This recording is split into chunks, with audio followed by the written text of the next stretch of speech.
We are here at the nightcap of, well, that's not the nightcap, because we got another game coming after this one at 10, Uzbekistan, Colombia. But we are here for our watch along of Ghana versus Panama, where Ghana's World Cup journey begins or ends in the next 2 hours. There's no in between, guys. There really is no in between.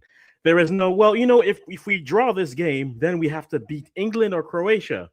So it begins or ends tonight. There is no in between, guys. Welcome to the Shape of Football. We look at different aspects of football, figure out what it tells us, and try to create an understanding, a better understanding of the game and the patterns that come with it.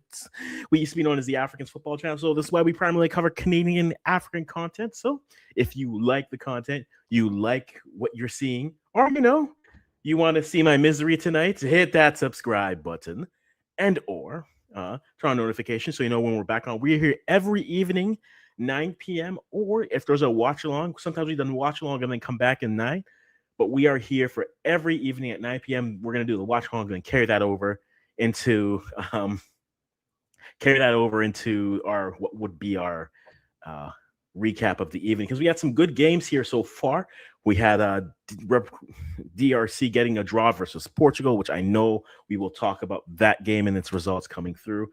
We also saw England pretty much look dominant over Croatia, which is another reason why I think it's win or do. If both teams draw this game, I think there's no third place coming from this group, because I'm not sure, unless Croatia is worse than we expected, which I'm not seeing. Unless that's the case, then you need a win in this game. You desperately need a win in this game just to keep pace, because 3 points will go a long way. We talked about it when we referenced the U17s last year, and we'll reference it here. A win goes a long way when it comes to this game. And our lineups are out, so without further ado, you don't need to see me as much. Let's go to SofaScore and talk about what lineups we have here for this game for the Ghana Black Stars. We have in goal Lawrence Ati-Zigi in goal, Gideon Mensah's Jerome Opoku, and Ajite coming in with Sanyaya as your right back. In front of him, you have Antoine Semenyo, Elijah Wosu, Caleb Urenchi, Ernest Nwamwa. In the 10 role, you have Kamaldeen Suleimana and then Jordan Ayew. For the CONCACAF side, you have Waterman and Barcenas up top, Rodriguez, Martinez, Harvey, and Murillo as further up, Blackman, Andrade as your fullbacks. I think this may be more of a back five than a back four, but we'll see. With Cordoba and Ramos in the middle, with Mosquera as your goalkeeper. No Coco Carrasquilla starting this game, which is interesting. Right, Alberto Carrasquilla is not starting this. He did pick up a knock before the game, so maybe they try to bring him on at the half and see what they can do with him there. But no Coco to start, so that's very interesting. Ishmael Diaz on the bench also for Panama with Eric Davis, Fidel Escobar, and more. First of all, if you're familiar with the channel, you know we spend a lot of time in CONCACAF. So I will always say I rate Thomas Christensen, the coach for Panama, as pound for pound the best coach in the region. Based off the talent he has access to and the results he consistently gets, he's the best coach in the region. On the flip side, I look at this Ghana side. This is a Ghana side where I don't know what I'm going to expect from them. Are we going to get a Ghana side where everything is firing well on all cylinders? Or are we going to get a Ghana side who don't look engaged and then look just disinterested and you get a 1-0 or a 2-0 loss?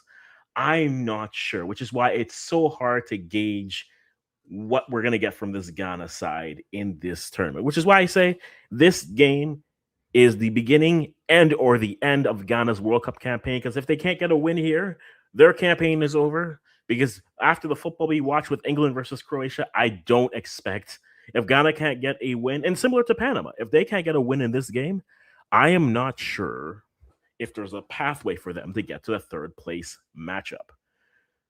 So that is why I say what I say, just based off of their form where they've gone. If you look at Ghana, they fired the coach after their friendlies in Europe against Germany and Austria. and said goodbye to Otto who had taken them to back World Cups, and brought in Carlos Corres. In the story for Ghana is who's not here. Their top two, yeah, their top two center backs aren't there. Their best player, Mister Mohamed Kudus, is not there. Arguably one of their better offensive right backs in Turek Lamptey, not there due to injury.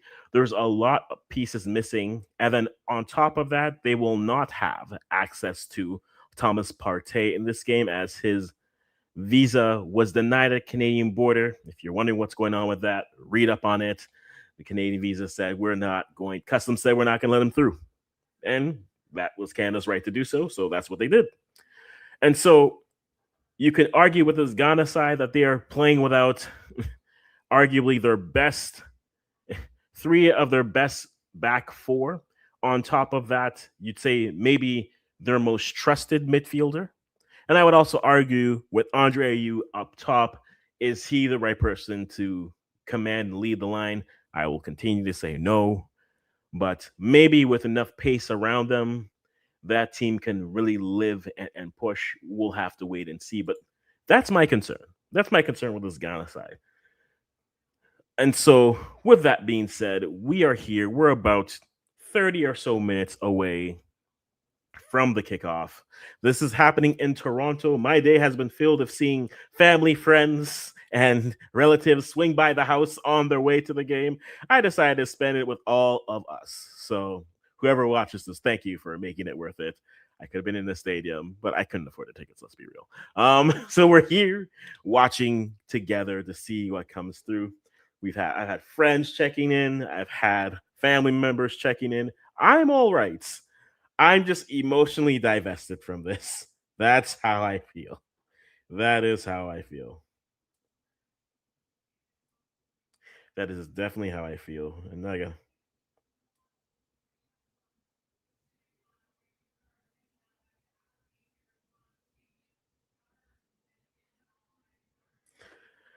and so these are the lineups to recap what has happened today. It's not hard to go too far. At the early onset of the day, it was either late last night if you're on the West Coast, or if you're on East Coast, it was midnight. Austria getting a 3-1 win over Jordan. Romano Schmidt scoring in the 21st minute, but then equaled by Ali Olwan in the 50th minute, an own goal from Azan Al Arab in the 76th minute, and then Marco Arnautovic in the 90th plus 12 minute makes it a 3-1 win for the Austrians. So they go to the top of their group of Group J. Group K, we had action today. We had Portugal drawing DR Congo, and it was something that I had said in different spaces. I felt DR Congo would look better versus Portugal because they get to play their game, which is more so absorb, defend, and be better in transition. And if DRC were better in transition, they had a few more goals that they left on this pitch in the same way. And when we look at Portugal, I will continue to say it. No one's going to take away from Cristiano Ronaldo's career. But on this national team, I find that they look for him too much. And I think they are a far more dynamic team without him. So a 1-1 draw feels about right for the chances created, but great defending from DR Congo and great usage of their set piece at the end of the first half to get a 1-1 draw. We just saw England. Well, they went into this tournament with a lot of questions, and now the pressure's here. So, can they handle that? They were doing so well, but now expectations are here. 4-2 over Croatia. The first half, probably the most entertaining half of football that we've seen so far, just with goals included, only rivaling the second half of Japan-Netherlands in terms of goals scored. You had Harry Kane with a pen in the 12th minute that was retaken, and then, all those things. We'll talk about that. Then Martin Baturina in the 36th minute. Harry Kane with a free header in the 42nd minute, and a great working of play with Patar Musa, the MLS man, in the 45th plus 5 minutes. It was 2-2 at half. Jude Bellingham with a great poke goal in the 47th minute going, and Marcus Rashford sealing the deal in the 85th minute puts England on top of Group L with a +2 goal differential, and Croatia sitting with a -2 goal differential, now sits in last in the group until this game is played. So to recap the groups that have played so far, because we had J, which finished up from yesterday due to the goal difference. Reminder again, Group J, you have Argentina and Austria on top, with Jordan and Algeria as your top four. In Group K, we have DR Congo and Portugal fitting at the top of the group after the game today again. Colombia and Uzbekistan at 10 tonight Eastern time. So that group will finish up. And then Group L, we have England on top with Croatia at the bottom, with Panama and Ghana waiting in the wings for that game. So that is what happened today as we get ready for what is coming, which is my second nation. My parents are from Ghana, so my roots are Ghanaian. I am in Canada, as you can probably, if I didn't make that clear, I'm in Canada. And so we're going to be watching this game, going through the emotions, and you'll either see me. I did the Wales game before the World Cup, and that, if you wanted to see me slowly die inside, that was me at the Wales game. So, as I've said before, and I'll say it again, this is where Ghana's World Cup journey either begins or dies, because I don't rate the other two teams' chances. There haven't been enough injuries for me to think, oh, maybe they can get past. This isn't 2006, where the Czech Republic, now Czechia, lost their best player, and they played Ghana before the game, and then Ghana was able to get a 2-0 win. This is a different setup. And so I'm curious to see how this goes, but we're going to be here watching this game with all one of us, three of us, or five of us, or maybe 25. We'll never know.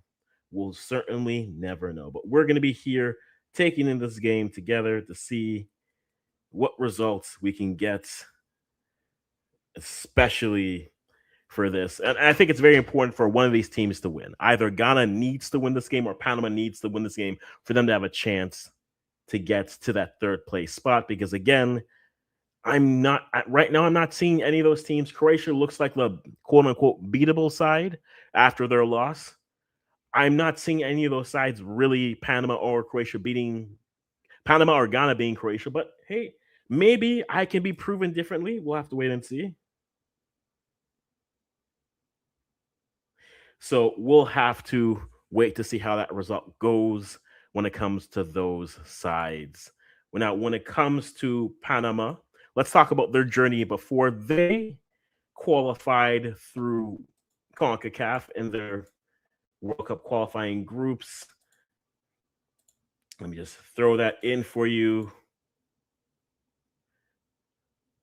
Woof. Yes, that is correct. We're going to have many thoughts here. So they qualified through their group, which had both Guatemala, Suriname, and a third team, which we'll get to. And this group, to be honest, Panama were able to come back at the death because Suriname bottled it at the end. Right? It was them and El Salvador that got it through. As you can see, their first three games, they drew. Now, again, CONCACAF qualifying, they had 12 teams that qualified for the final round, put those 12 teams into three groups of four, home and away legs, and the winners were the qualifiers. And then the next best second place teams played in the Intercontinental Playoff. So Panama, in their journey, started off with a 0-0 draw to Suriname, and then a 1-1 draw to Guatemala. After that, they followed it up with a 1-0 win over El Salvador and a 1-1 draw to Suriname. And then, can't move the thumb.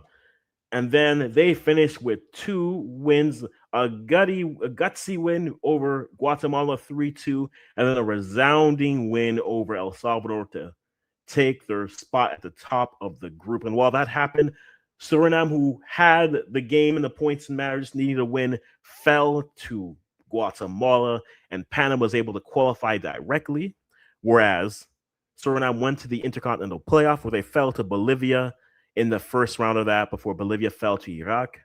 And that is how Panama made the World Cup.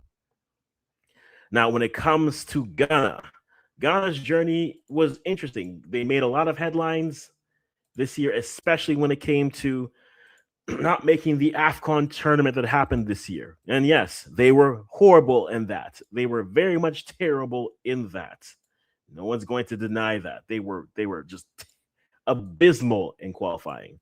They Angola and Sudan qualified ahead of them. However, when it came to their World Cup qualifying, the 2025 portion of it, a 5-0 win over Chad, a 3-0 win over Madagascar.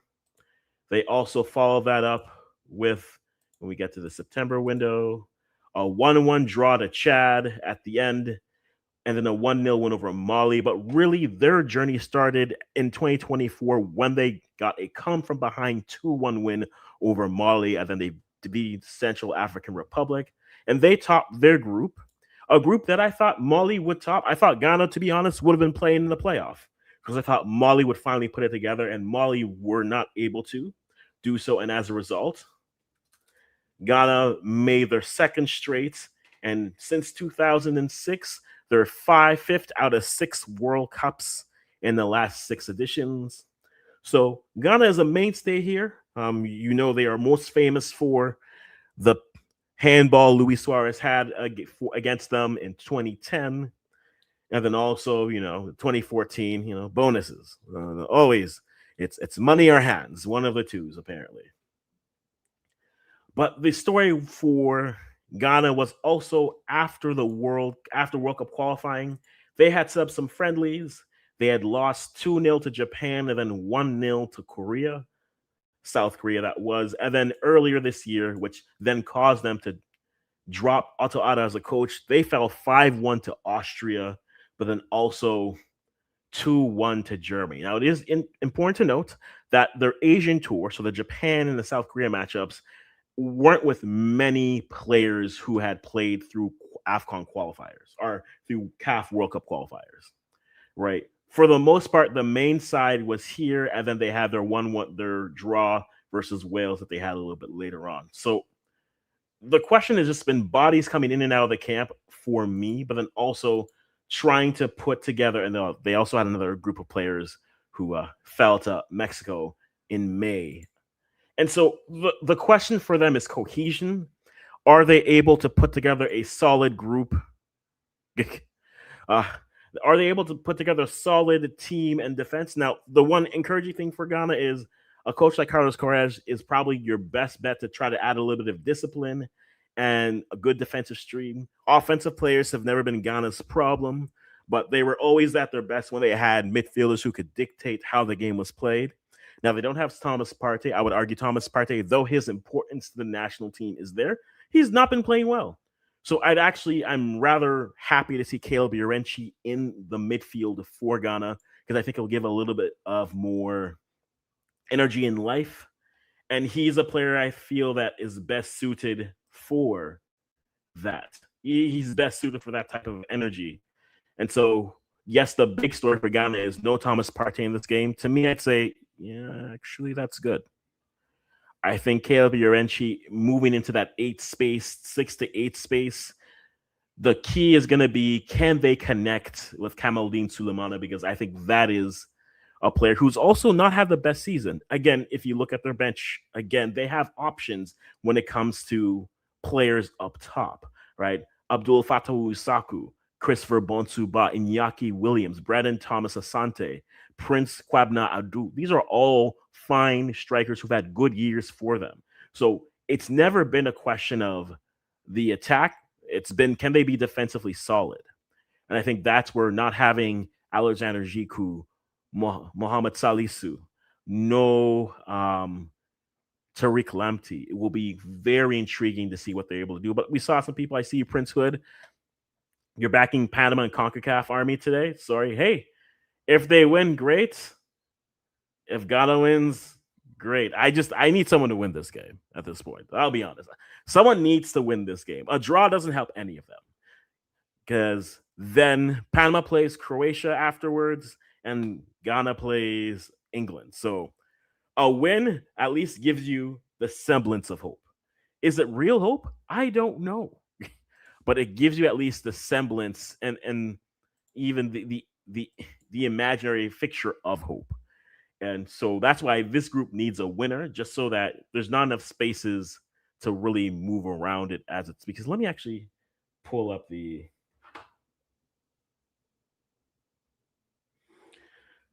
Let me actually pull up what the groups would look like here, or what the round of 32 could look like hypothetically.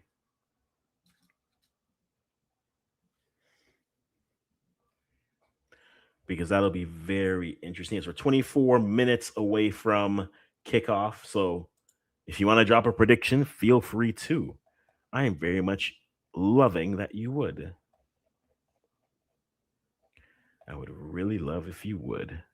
So again, as it stands currently, scrolling down to good old Wikipedia, which will have all these numbers ranked as they are.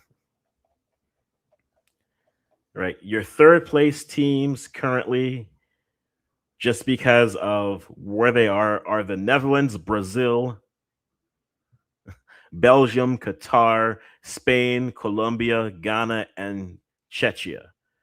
Those are your third place teams, and they're all on 1 point to share this with here, or 0 points.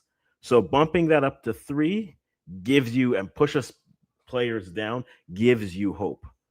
Again, one game has been played for the most part, so we're not going to say, oh no, someone's going to have to play Brazil, or someone's going to have to play another side. But because these are the third ranked sides, that's what matters a lot in terms of what players can and cannot do. And we don't have too much else on the first place or the second place ranked teams, because they haven't updated it as it speaks. But that's the important thing. The third place spot, I think, is where Ghana and Panama are playing for.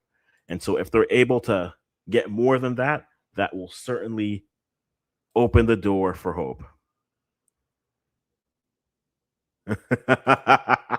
Time to watch the most AFCON, non-AFCON match you ever seen at the World Cup. Listen, okay?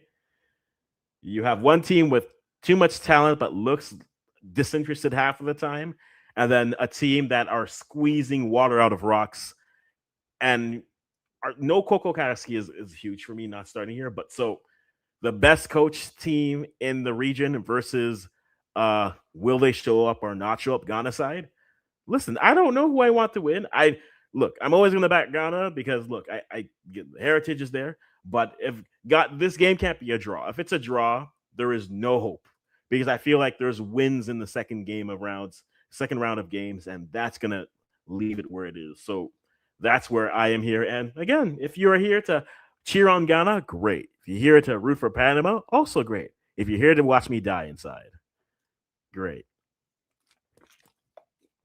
I will be there for it, and we will be there to it. But yes, I know many people who are at that game. Many people who are at that game because they passed through the house today. My goodness. Must be nice. Yes, DJ Gigs, good to see you, sir. Again, I'll be here, dying inside. Let's go, Ghana. Show me something, please. I beg of you, show me something. But that is where we are. So because of those third place rankings, you want a win to push yourself up in the second, because if you drop back to third with 3 points at least, it gives you life. And I always reference back the U17 tournaments on the men's side, because they're a good reference point for how points were shared and how matchups were sorted, right? And so because of that, I'm always referencing it. And I'm not saying it's going to happen, but I'm referencing it as this is a possibility, right? So last year's U17, for third place, the lowest ranked third place team you had was -2 goal differential and 1 win. That was it. Right. So North Korea for the U17s had 4 points, a win and a draw, then a loss. Egypt also went win, draw, loss. Uganda also went win, draw, loss. Paraguay also went win, draw, loss. And then Morocco, Czechia, Tunisia, and Mexico all went win, 2 losses. And so 4 points puts you at least, a win puts your foot in the door to the round of 32. A draw nearly puts you in, unless you are with a group like this, where you have a 4x4, and the only differentiating thing is goal difference. And this was Canada's group at the last U17s, where France finished with +1, Canada and Uganda finished with 0 on a goal difference, and then Chile, who beat Canada in the final game, but needed to win by 3 in order to push Canada down, they fell out as a 4x4. And so you're looking at this in this tournament because it is an extended field. A win goes a very long way. And that's what we'll be watching to see what they're able to do. That's why whoever wins, they just need to win. If it's Ghana, great, win. If it's Panama, it needs to be a win. A draw doesn't help you because, again, in that group, what Croatia and England put on the field today, I'm not sure if you're going to find a draw in that unless we see Panama or Ghana become unless they become just Cape Verde and just park the bus. Unless the team bus pulls into the stadium, pulls up at the 18-yard mark at the penalty spot and says, this is how we will play. Unless a team does that, I'm not sure if there's more in this group. And so because of that, a win would be preferable, I believe, for either side. I am a fan of Ghana. I got a school friend who was from Ghana, which is why that was my first time knowing about Ghana. Yeah, Ghana is, again, I mean, that's my heritage. And when I've told you guys this before, the first Ghana game I saw in person was Ghana versus Jamaica at the Kumasi Stadium in 1999. That's my first ever match I ever saw. So there's a reason why I'm in certain spaces, because it's like I remember the hype of that game. I remember the excitement of that game. That was a very big moment in my life. We finally got back to it. But that is why I will continue to say for this game, a win from someone would be super ideal, because a draw doesn't help anyone. It could, in theory, but I don't think it will. But give me your predictions of this game. Give me your predictions of this game.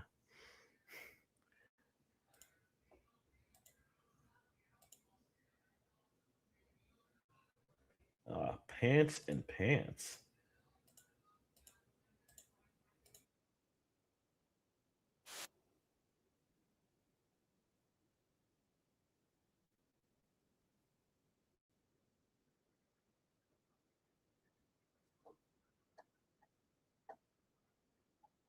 Yeah.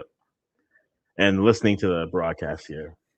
This is the thing, right? This is probably the most long. Yeah, this is the longest serving coach Panama has, Thomas Christensen, in Gold Cup, not in Panama history. Right? You're going, okay, we'll see that. And again, I think there's an argument to say the best team in CONCACAF for the last 2 to 3 years is Mexico. There is an argument that the second best team in CONCACAF has been Panama, just based off of the results that they've gotten, right? Panama have gone in their last 3 tournaments, have gone finals of Gold Cup, finals of Nations League, and then quarterfinals of the Gold Cup.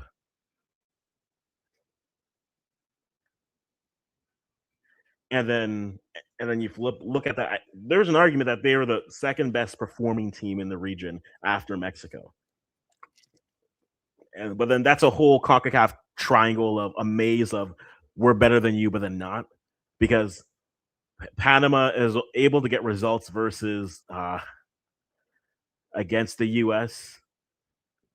More recently, they were more the like there's a triangle of like this team is better than this team, but then that team is also better than that team, and that team is better than that team, right?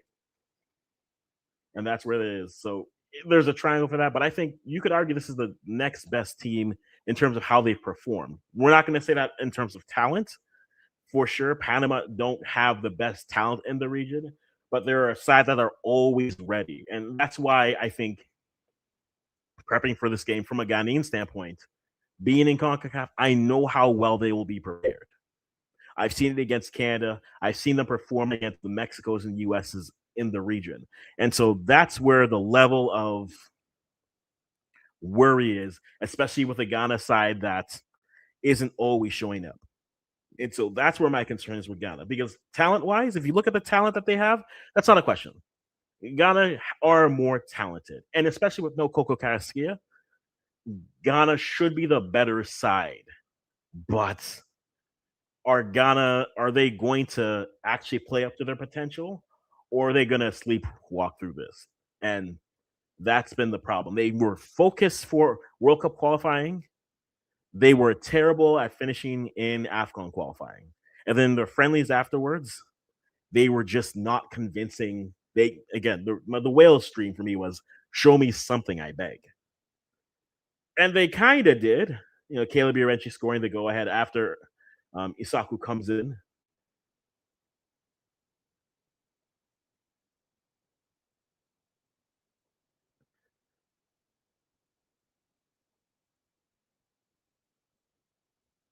And so a lot of it, as I'm listening to the broadcast, they're bringing the point, and which I brought up here as well, which is look, this is a game where the points will matter. A draw doesn't help them.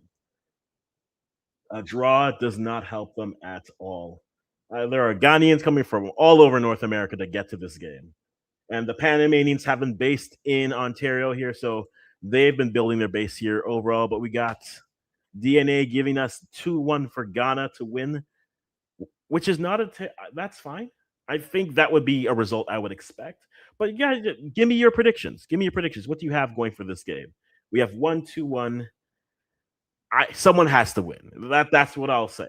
Right? Someone has to win. A draw doesn't help them because again, as we showed you earlier, as it currently stands, this is the third place standings with with 5 teams at 1 point, and then 3 teams with no points because they haven't played. The only thing that's played that's at 0 is Czechia. And so Ghana, Colombia, or Uzbekistan, and Panama. A draw will just keep them in this third place space. Don't get me wrong. But once you get to the second round of games, these are going to turn into fours. And if these all turn into fours, a 3 or a 4 isn't going to necessarily make it. As I've shown you again, and I'll go back to that screen again for the U17s as a reference point, not as what's going to happen.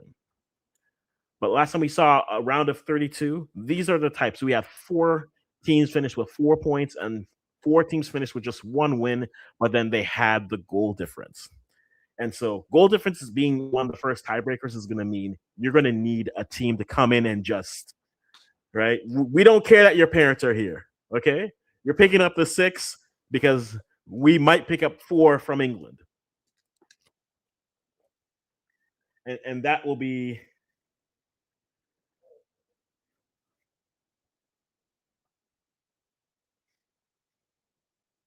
and these are the things that we'll have to be looking at. Yeah.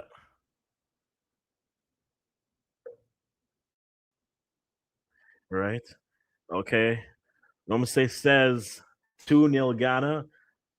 I hope someone wins. Okay. I hope someone wins. Well, that's what I will continue to say. I hope it's Ghana, but I hope regardless it's a win for someone because that gives that team a chance to actually make it out. Right. Yep. I would love to say Panama, but it's hard to know because we know what Ghana is capable of doing. Yes, the problem with that statement is they have not consistently lived up to that capability. And so I think no Coco Casquilla hurts Panama. And I believe that's the lineup. That's what SofaScore is giving us right now. And I'll go back to that just to show you that lineup here.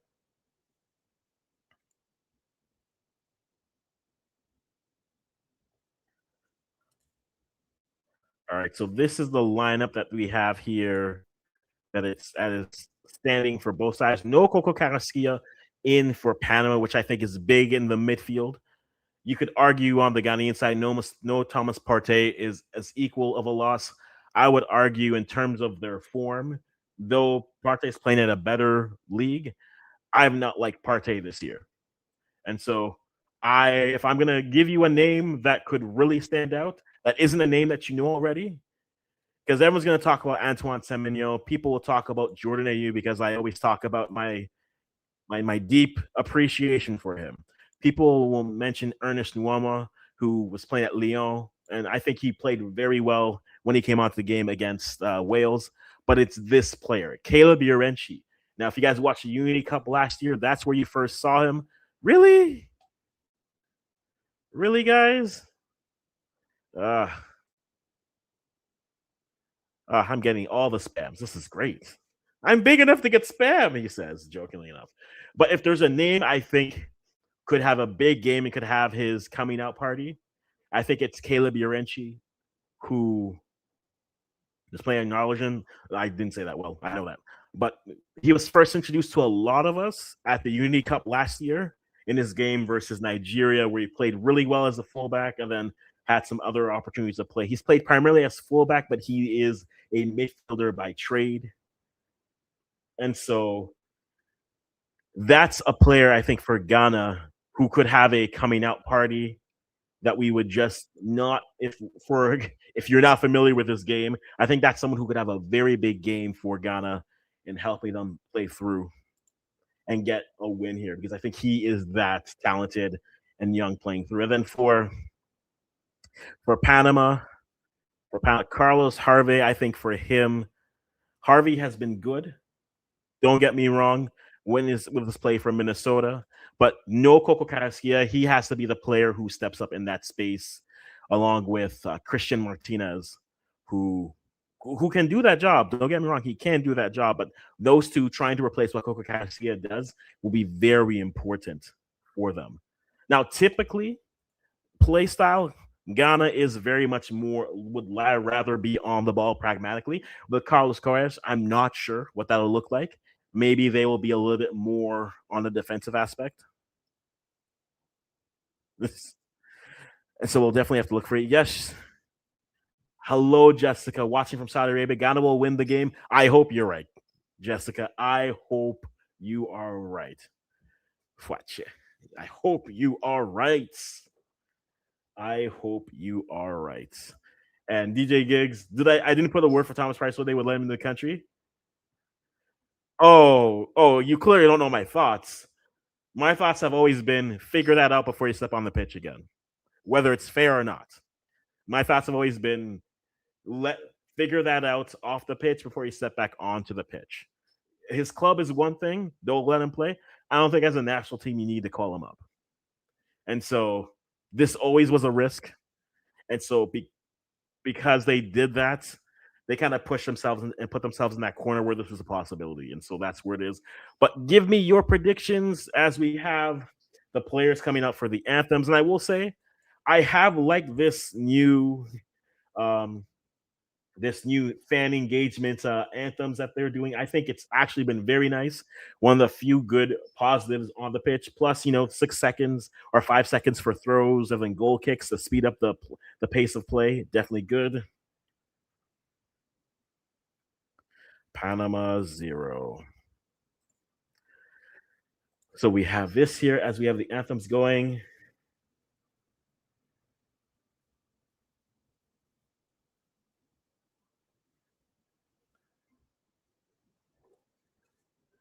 And this will probably be a 60, 40, 70, 30 percentage breakdown Ghana crowd in Toronto. Like I was telling you earlier, I have family who swung by the house going to this game. I had friends who I know who were at this game. I have people who are taking in the scenery, and I'm here with you.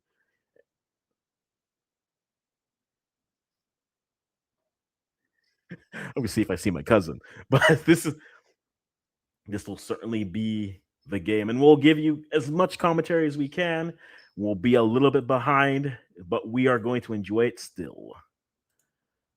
All right, here we get going. Let's get our going as anthems are going. Now we have the Panama anthem going on here. Lubricate the voice. But drop your scores. Drop your scores in the chat if you haven't already. Drop your score lines in the chat.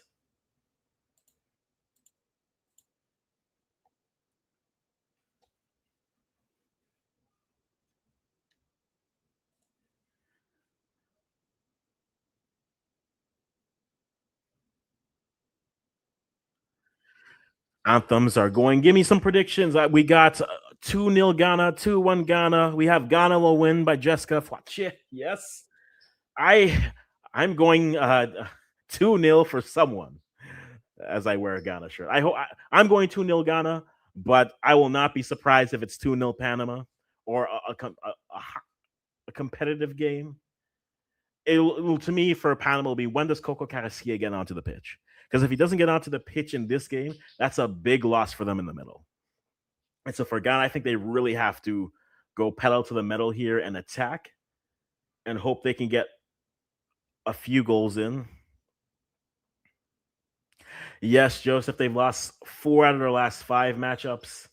They lost to Japan and Korea in their Asian tour. Then they lost to Austria and Germany just right beforehand. And then they drew Wales. So by definition, they took a step. They definitely took a step. And we have listen, Musa. I commiserate with you. It was a good first half for you, but then a tough second half for you, for one side of you. But you quickly grabbed that France flag, or just like, I didn't hold no flags. Let's keep that straight. If I have to go run back and grab the scarf, I'll grab the scarf and just be like, Well, they're both here, right? They're all yeah. the green doesn't show because of, but yes, it's always somewhere. But so, how are you feeling? Because this is your day. This is my day where I die inside. No, I've said this consistently. This Ghana side have not been consistent against better sides. And even sides you would think would be closer to the level, they've not looked good. So to me, I've said this in group chats, I've said this out loud. This is the beginning or the end of their World Cup campaign. If they win, it's the beginning of their campaign. If they draw or lose, it's the end of their campaign. Because I don't know where they're going to find 3 more points in this group. I can see maybe a draw, but I don't know where they find 3 more points unless they bunker, defend like mad, and then they're able to come back and then just beat like a Croatia. They play England next, so this game is a game where they're really going to have to show well.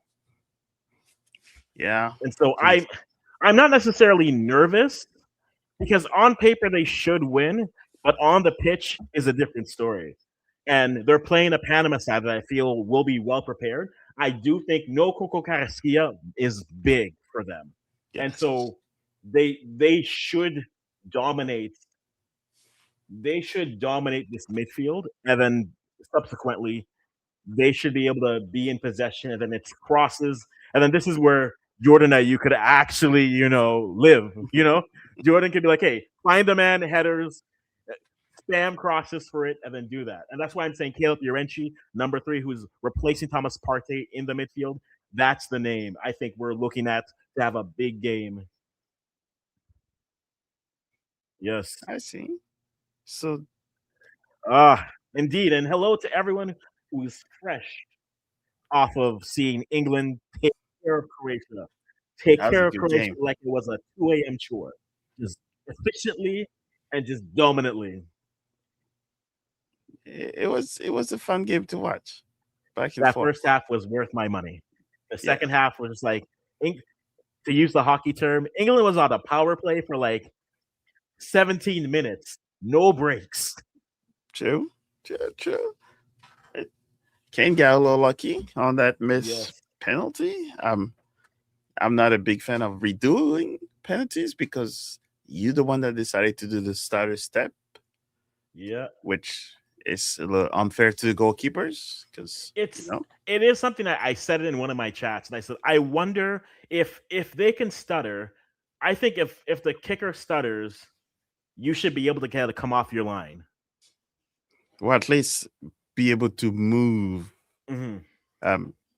until they are done with their little dance. True, but at this time, this is they're exploding the rule because they are technically moving forward slowly.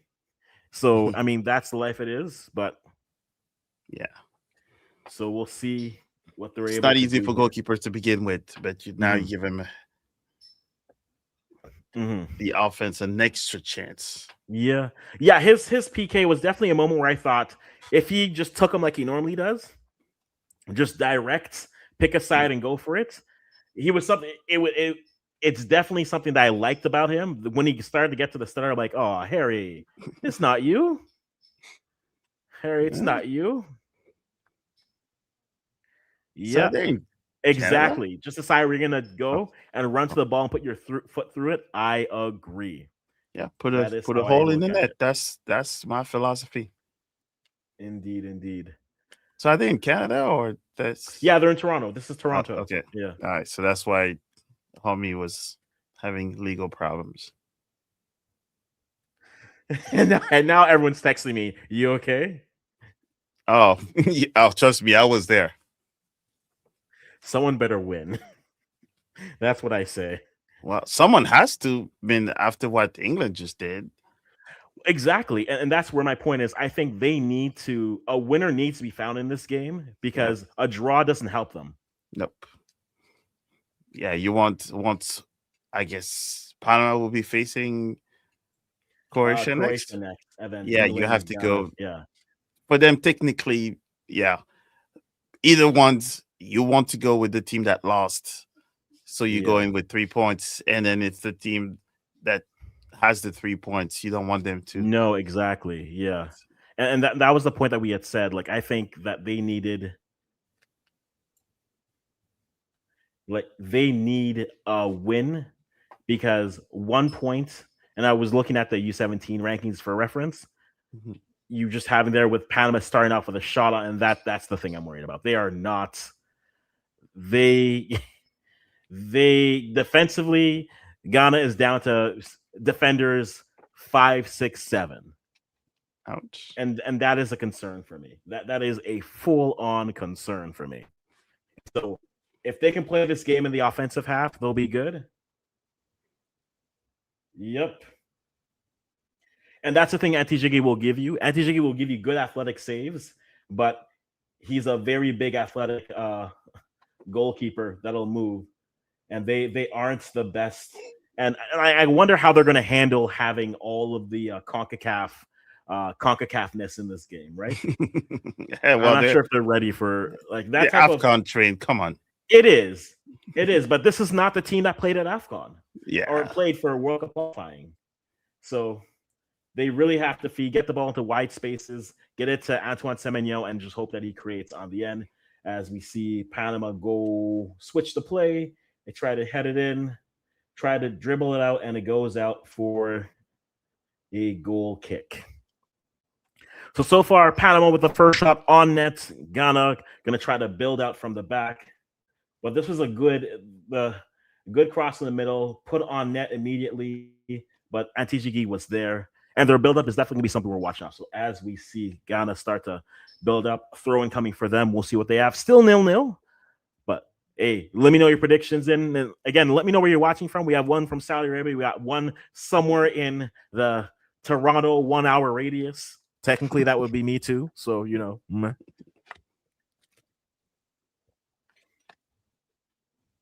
But to me, for Ghana, it's all about Caleb Urenchi. If he has a good first half, he can do something. And then Waterman, if Waterman can do something here as he comes onto the screen, this will be very interesting. So here we have Ghana building up from the back, just unable to get the ball through. Let's see how we got that flow of play coming in here as we had the ball move back to the middle. Yeah, they need someone to really flash in. They try to go direct, but too deep, and a goal kick coming up for Panama. Both teams want to build up. So this could be a fun, aesthetically looking game, but then there's going to be moments once you get to the final third where you just say, ooh, what's happening? Just like that. Right? I guess I'm a little early, but yeah. Yeah, you're always early. You're always early. Caesar Blackman is gonna, yeah. You'll go 2-1 for Panama. I really have no idea though. That's fair. That is fair. Hmm.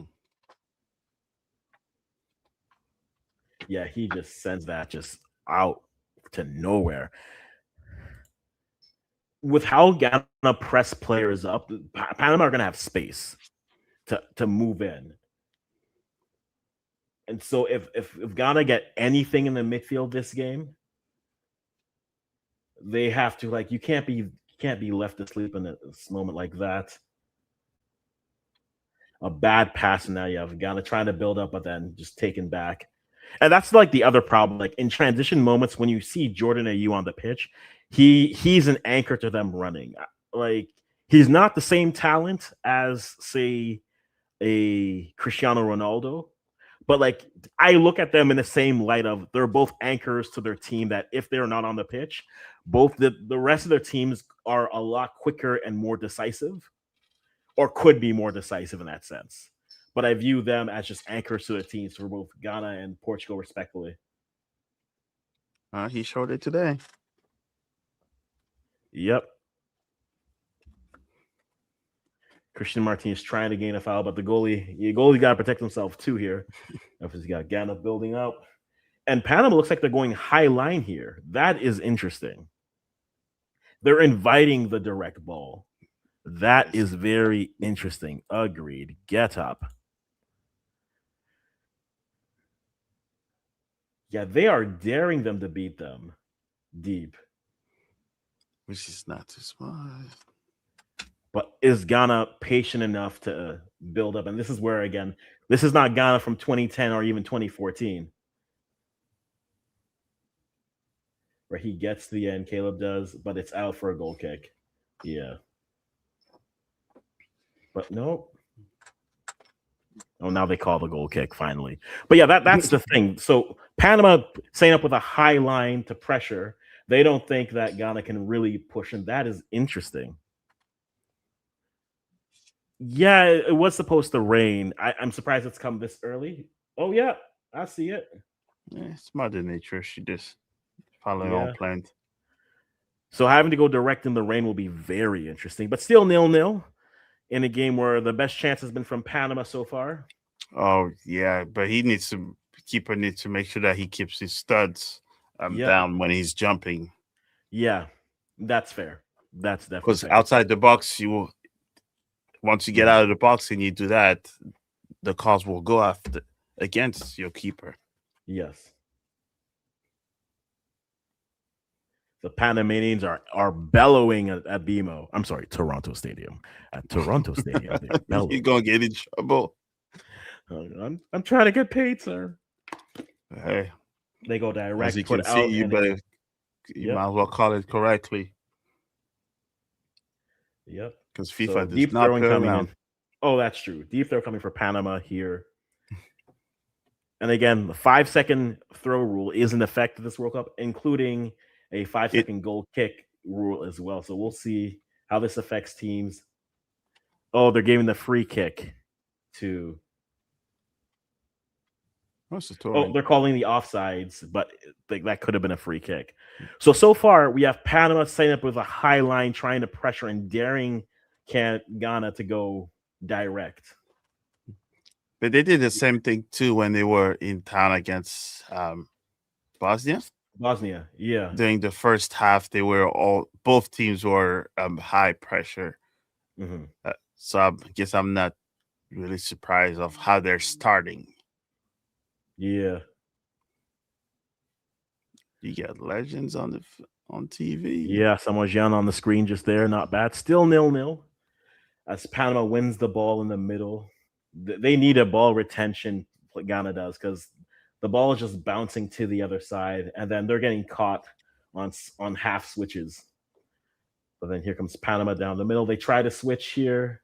Can they get to the end of it? Yes, they do. Taken off, and we have a goal kick coming for Ghana.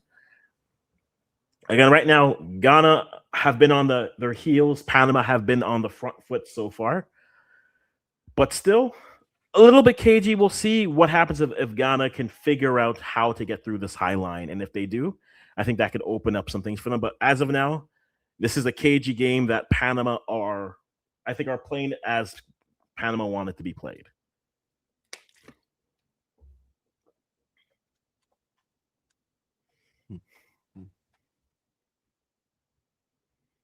over, sent over again. Deep throw coming in for Ghana again. Still no score. We'll see how we get going here. Patience is coming. Yeah, it is raining, so this being able to pass this is not going to be an issue with this pitch, but and chipped over and another throw. Ghana, if they can get the ball into the midfield and have someone who can carry through those spaces, that'd be great. But right now, Panama are just not allowing them to do so. And so even as you look at the stats here, 53-47, that is right for how this game is played so far. As you have Panama back on the ball, trying to build up. Let's see what they're able to do.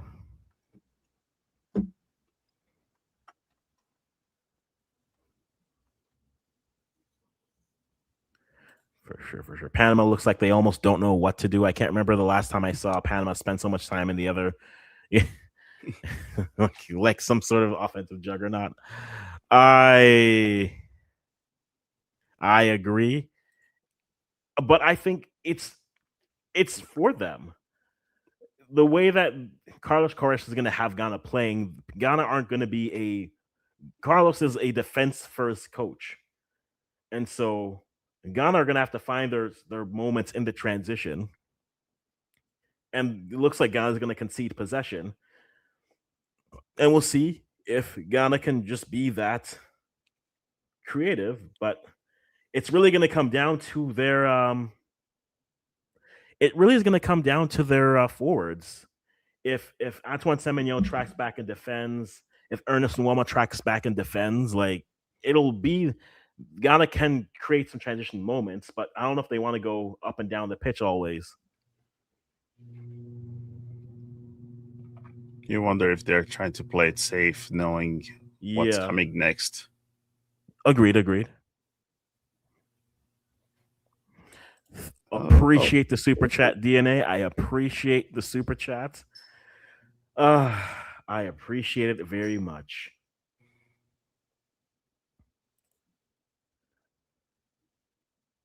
Like, that's the problem. Like, almost sends it, but then like Ernest Nwama on the break just gets his feet tangled and gets pushed off the ball. And that's shoulder to shoulder. So that's not going to come as a foul. And now Panama can build out again. Good run. Perfect. No problem, man. Enjoy the game. We'll be here. Come back and see my tears of joy or misery, whichever comes first.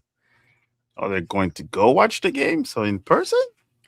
No, I think they're just going to turn on the old TV screen. Oh, yes.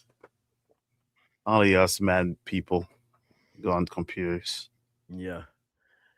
Like, this is the thing. With Panama being able to build up this patiently is fine.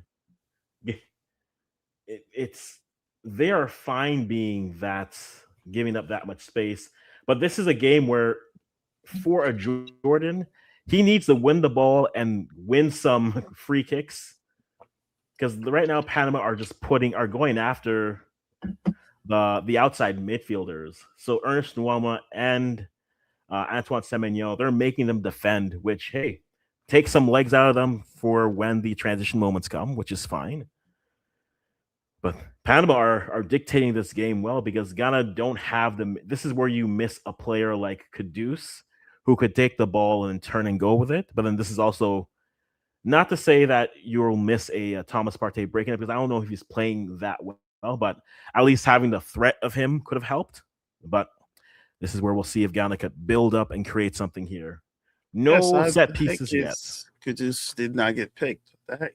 Is he injured or something? Yeah, Kudus was injured, and if he was going to play, he would have been available if Ghana made like the quarterfinals or the round of 16. Yeah. Right? Yeah, that takes a spot from one player. That's exactly. Too much. You got to be a superstar for that. Mm-hmm. Kamaldeen gets pulled. Yep. All right, so let's see if Ghana can now build out here off of this free kick.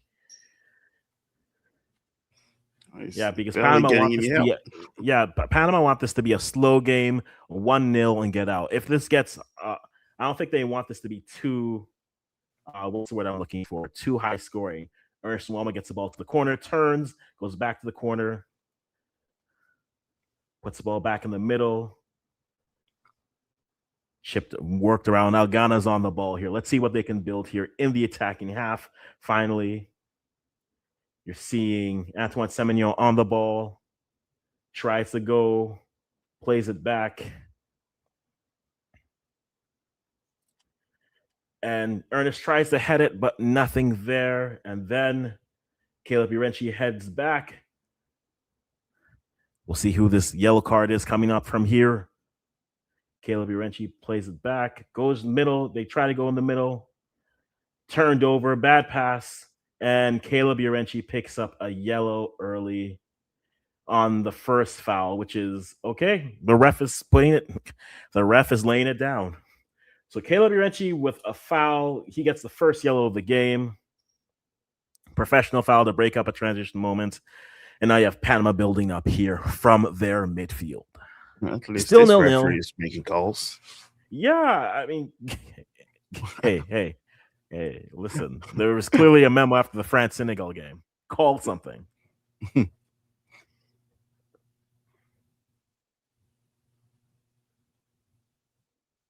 There is baby powder in the stands. I repeat, there is baby powder in the stands.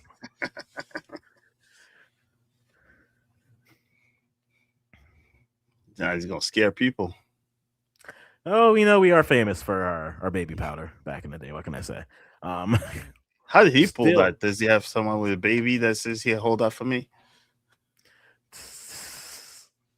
Well, baby powder is living. All right, so Panama still building, looking to create moments.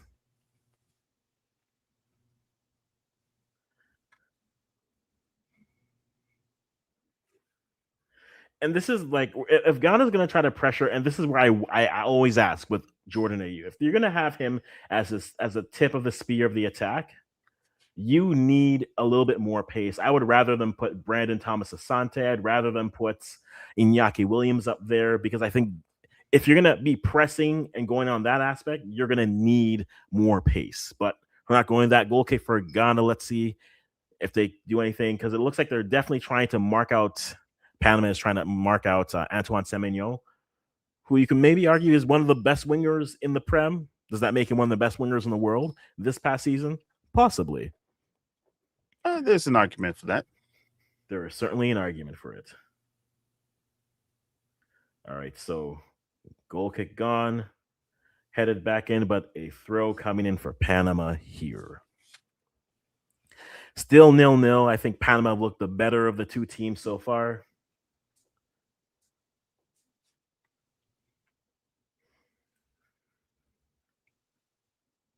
Panama. Yep. Panama going out wide, but dealt with by the Ghanaians, and then cleared, but then not right back out for the Panamanians to come out and build again. They really need to get a release going. Gideon Mensah heads it out, throw in coming for Panama. Still 0-0 is the score, but you can definitely see they're going after that wing space before and forcing the fullbacks to commit a little bit more. Game behind Antoine Semenyo and Ernest Nwama is certainly doing their damage, but still only one save, one shot on frame so far.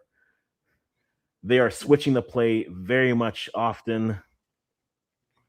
Feels like a little bit like a doozer, though. Yep. Indeed. So now we got Ghana on the build-up here. Let's see what they can do moving the ball forward. Ghana in the yellow kits again, Panama in the reds. I like to see color on the pitch, I don't like to be like one team in white, the other one another. Like yellow and red. Let's get primary colors out here. But let's see what Ghana can do. Building up here, balls, center backs. Oops, turn. Nwama going back, turns in the midfield. And they need someone to turn and then go into that midfield and drive.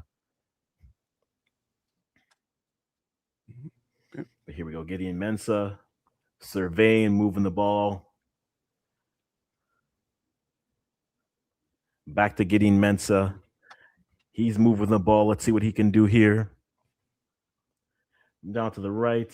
Caleb Iorenci out to Ernest Nuoma. Ernest puts it out wide. Switches it. Let's see if they can get something. Ghana looking. This is better from Ghana. Some good passing. Moving the ball up the pitch. Kamaldeen tries to put the ball in the space. The ball is sent in and headed out for a throw-in. Much better here from Ghana. Let's see if we can get a shot on frame here, or a shot on targets. But right now, those possession numbers do not lie. 64-36. I think FIFA had it at 60% for Panama, 4 in contention, and then 36 for Ghana. But a bad throw-in. Waterman tries to get a break going, but Ghana wins the ball back, and now they're putting the ball right back in. Kamaldeen's got to get to a wide space and either let Antoine Semenyo do some work on either one of the sides. Here we go. Fullback on the right.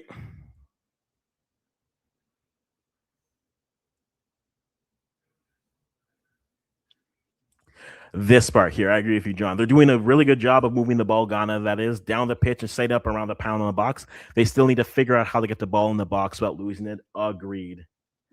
Not offsides, indeed. And Kamaldeen is offsides, and so that's where it is. So let's see if Ghana can create something here.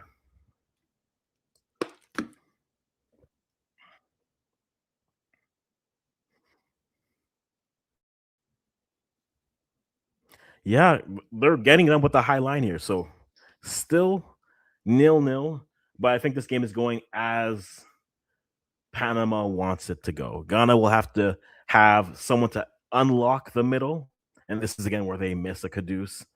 But maybe Ernest getting into the middle can create something driving, and this is where I'm saying they need someone in the middle just to drive and create some opportunities for them as we have Panama building from the back here.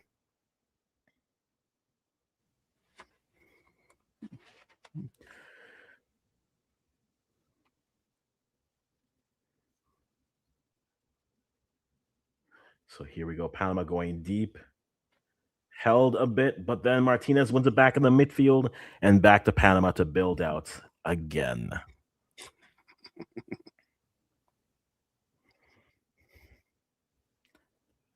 There've been a couple of battles, but not There much have been. to write home about, though. And almost a miscommunication there, but dealt with by Ghana, and Ghana puts the ball deep. And Jordan is hit in the head-to-head action, but the ref is not stopping anything. Now he does. Looks like he went up for a header and got hit in the head. And just so while Jordan is down, like, this is the question that I have. Ghana are playing their back line so deep that Panama have time to actually put the ball in between the midfield and the forwards, or the midfield and the back line. Whereas because Panama are so compressed or compact, they're giving so few options. Listen, Jordan did what Jordan did. So there was not much to it. Hydration break. Here we are. Oh, so at the hydration break, no. this game is very much Panama dominating with possession, and it's actually rather interesting just to look at, because Panama is taking advantage of the space that Ghana have their back line so far deep, and so they have spaces that if they go long, they can leak players into the midfield. They can leak players in between the forwards and the midfielders, or the defenders and the midfielders, and thus they can get the ball in. But again, only one real shot on frame. In contrast, Panama have been a little bit more compact with a high line, and because of that, they're forcing Ghana to go deep instead of allowing them to break through the middle. I think this is where you miss someone, and either you need to have someone like Antoine Semenyo move more inside, or make a run in the inside to just put pressure on the Panamanian defense, or they just have to keep on going long to Ernest Nwama and hoping that he can get to the end of these balls because right now, if they get it deep, then that's where you need to have that secondary line of attack arriving, right? If whether it's Kamaldeen, whether it's Antoine Semenyo, whether it's Caleb Urenchi, this is where I was saying for Caleb Urenchi, I think he needed to have a big game here, primarily because if he gets the ball in the midfield and he can turn and then attack and just make up some of the space, which was not much, he might give himself an option. Or if he just put the ball into space, then you can let Antoine Semenyo run to it, Ernest Nwamo run to it, or have Jordan be the hold up, lay it off, and then put it out to space. Right now, this game is going as Panama wants it to go, and so if that's the case, it ends probably 1-0 off of a chance and they defend well. I think if Ghana are able to score first, that opens the game up a little bit. But then Ghana will have to be compact in how they're pushing. How are you seeing the first 22 of the game so far? A little boring. Well, true. And mostly due to the fact, like you mentioned, right? Ghana is so far deep in their halves, and Panama plays that way the whole time. So that means the transition from the back to the middle is a lot slower, and there's not really a competitive midfield. Yeah.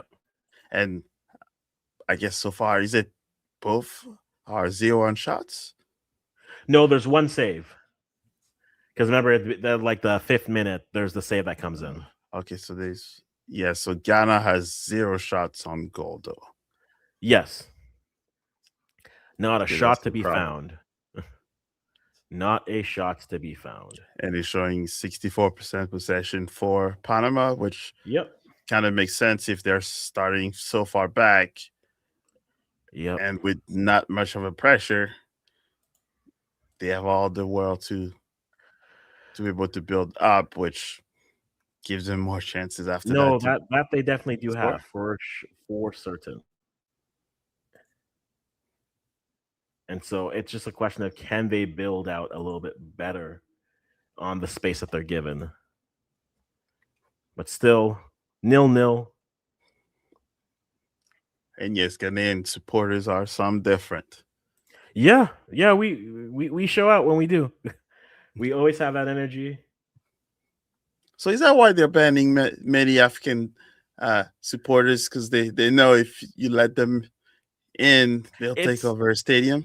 It's an energy, but hey, like this is something with North, especially Canada and the US, the diaspora is there and is access. And this is where a lot of us complained about the ticket prices, because if they were more affordable, listen, we would everyone would pack it out, right? We see it with the Gold Cup when you see like a Guatemala show up, you see a Panama show up. And New York and all that, I saw that whole bunch of buses for the Senegal game, but yeah, the 12-man line was not there with the whole Senegal thing. They were not. Took a little bit of the fun out of it, but we'll just remember.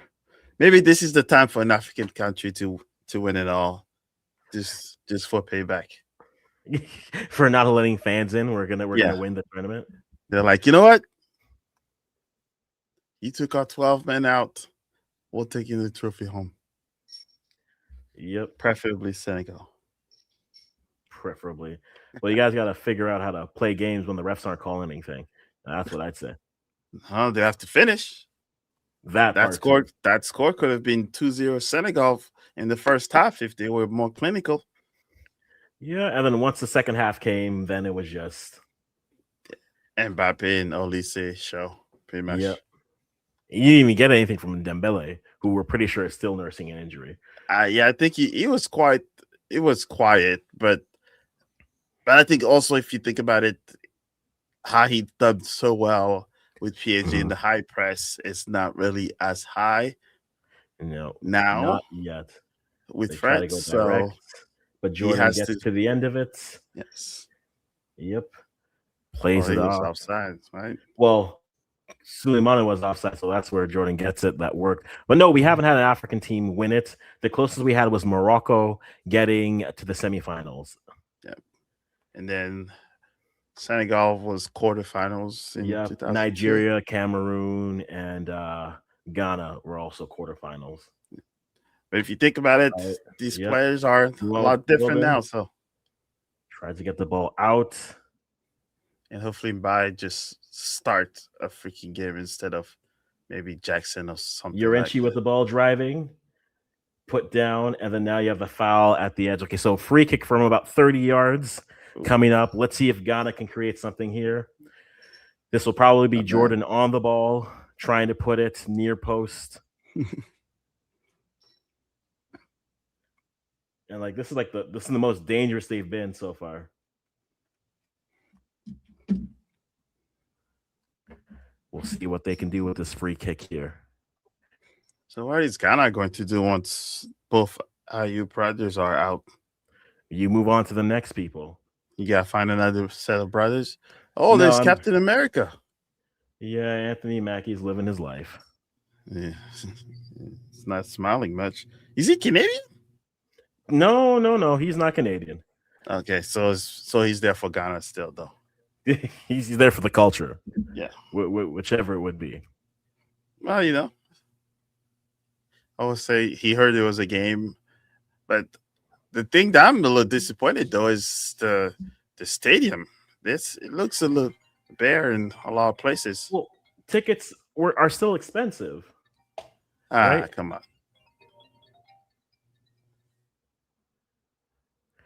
on. As we were watching Panama build up here,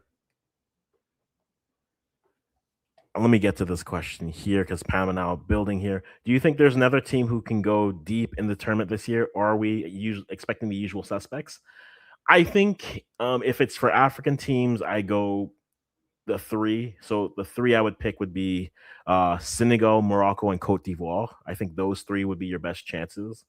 But again, we have to wait for all the setups and the matchups to become finalized because I think that's what, when we see what the pathways look like, then we can better say like, hey, could a team maybe sneak in and see what happens? Most definitely. Hi, Nelson. How you doing? We here. I am here.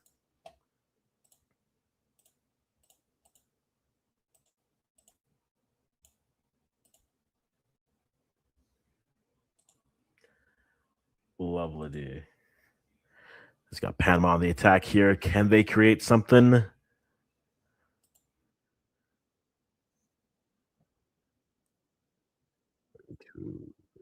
Perfect.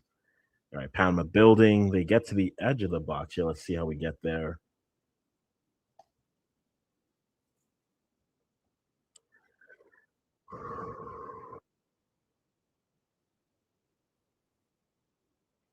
And a throw coming for Panama here on the edge. But yeah, this is the game moving for how this is the game moving how Panama wants it to be.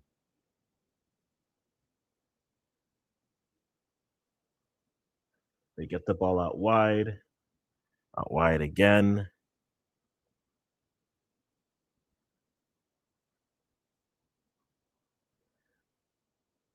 They're really, then bring the line up if you're trying to play the trap. Come on, guys.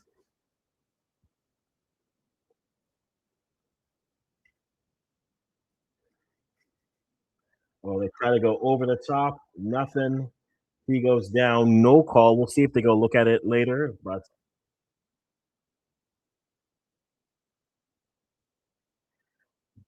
nothing there. So let's see what Ghana can do as they're building. Foul from the back. No foul given. Panama coming right back in.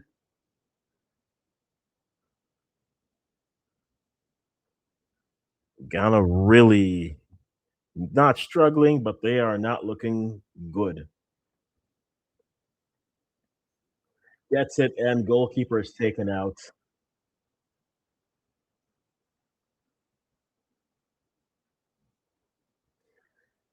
We got Elisha Wusu who's down.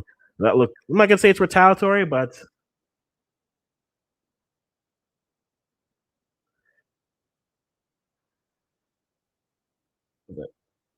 cross put in, but then the goalie player right to the goalie. Yeah, you got to protect the goalie there. The goalie's going for the ball.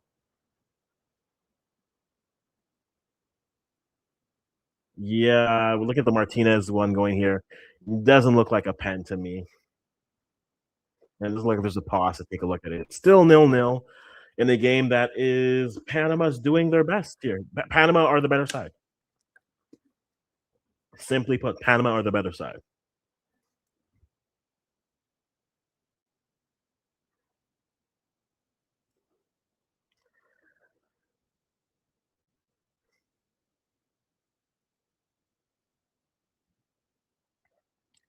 So into the 36th minute. Let's see if Ghana can create something building the ball up here. They've been able to advance the ball, but they just cannot. They haven't had a shot on. They need a shot on target at some point. Let's see if Ghana can get a shot on target here.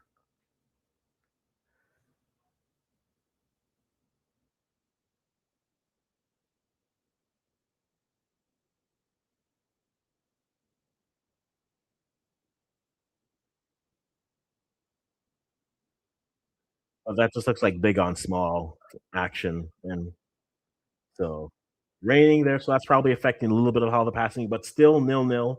Panama have been the better side so far. And there's no one really for Ghana who's building up as we have the throw coming up.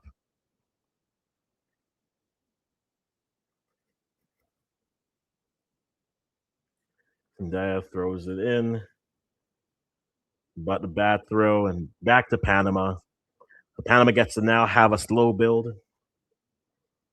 And using the whole width of the pitch, they're stretching Ghana out.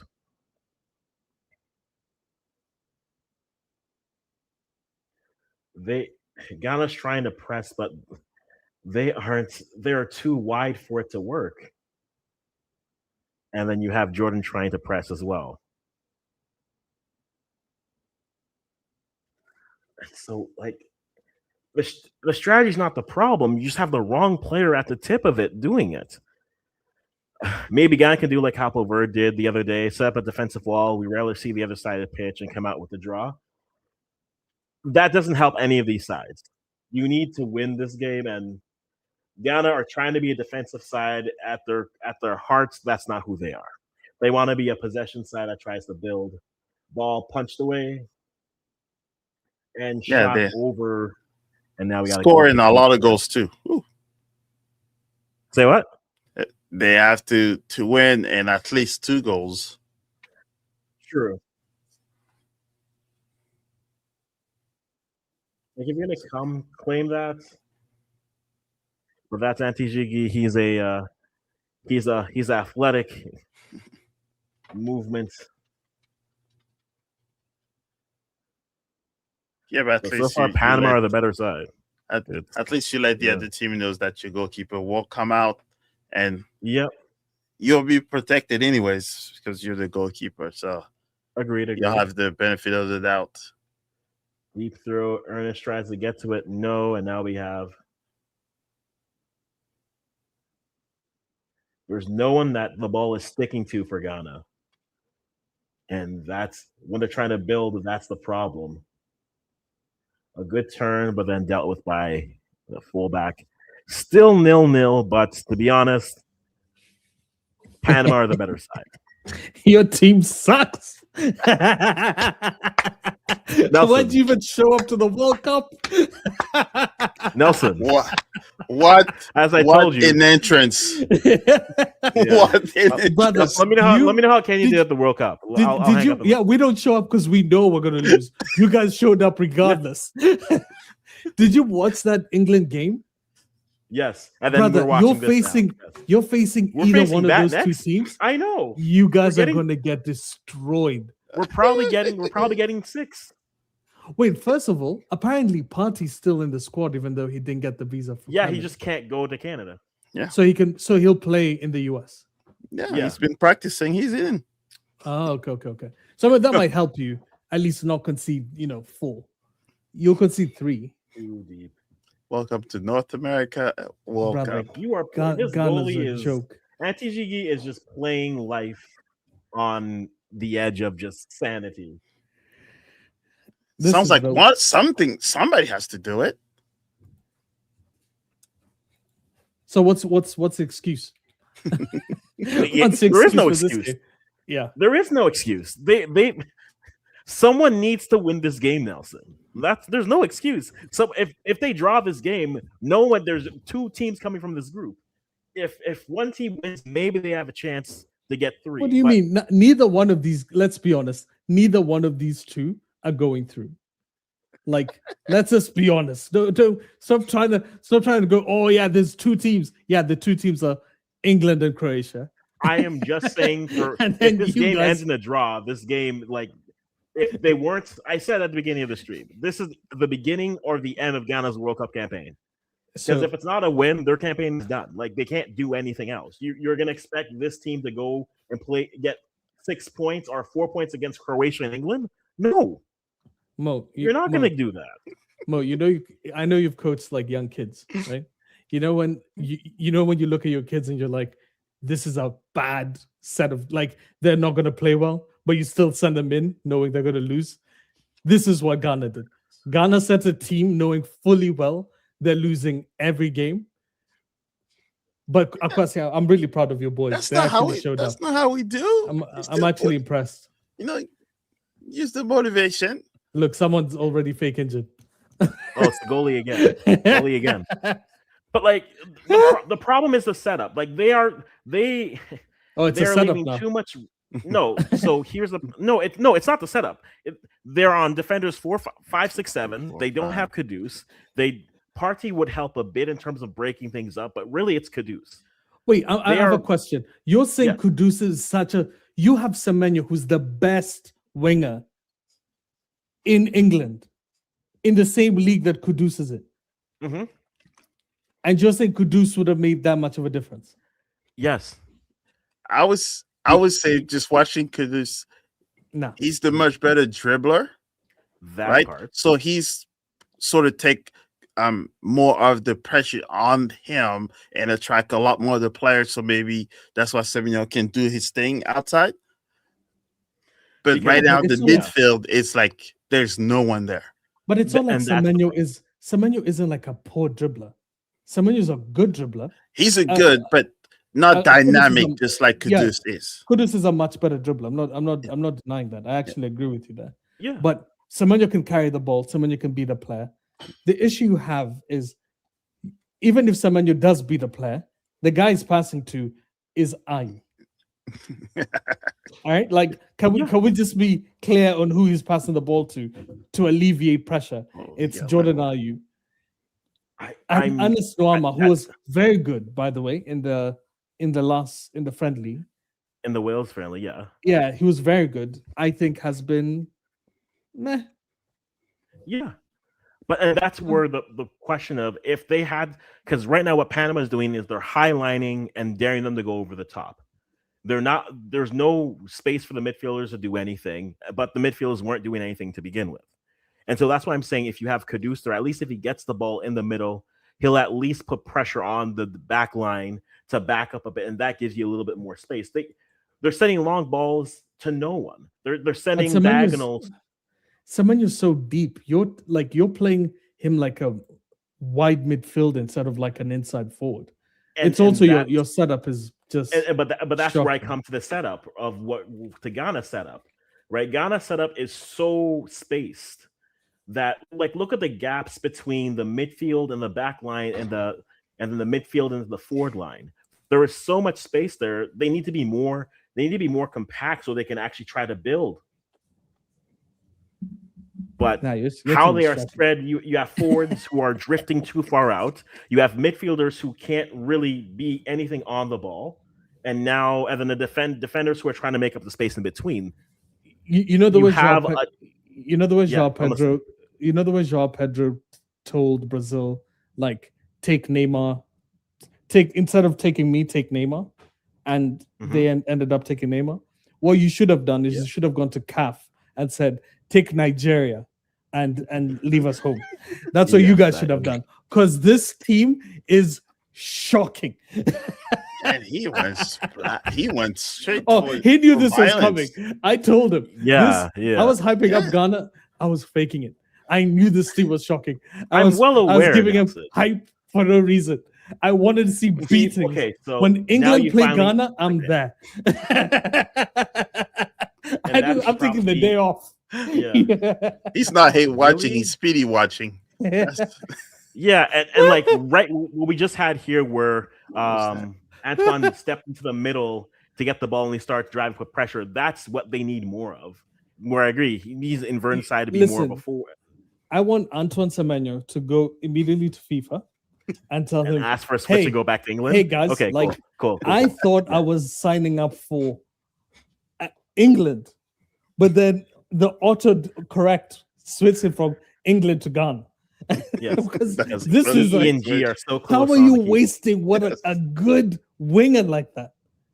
This is a It's- crazy team. Oh my goodness. Well, again, I listen. your watch they along are- just they are your watch along fortunate- just went 360 They on are here. fortunate that this game is still 0-0. Yeah, Full. Yeah, there's like, nothing full- going they're- on. Wait, Akwasi, in 90 minutes, you'll still say the same thing. Oh, this game is still 0-0. There's no Oh, no. quality. Oh boy, oh boy. Oh man, I just came here to troll you. That's all. Yeah, I he, know, he came I for know, I'm well violence. Ghana's an amazing team. Like from all I'm seeing, I'm just pulling up the stats here.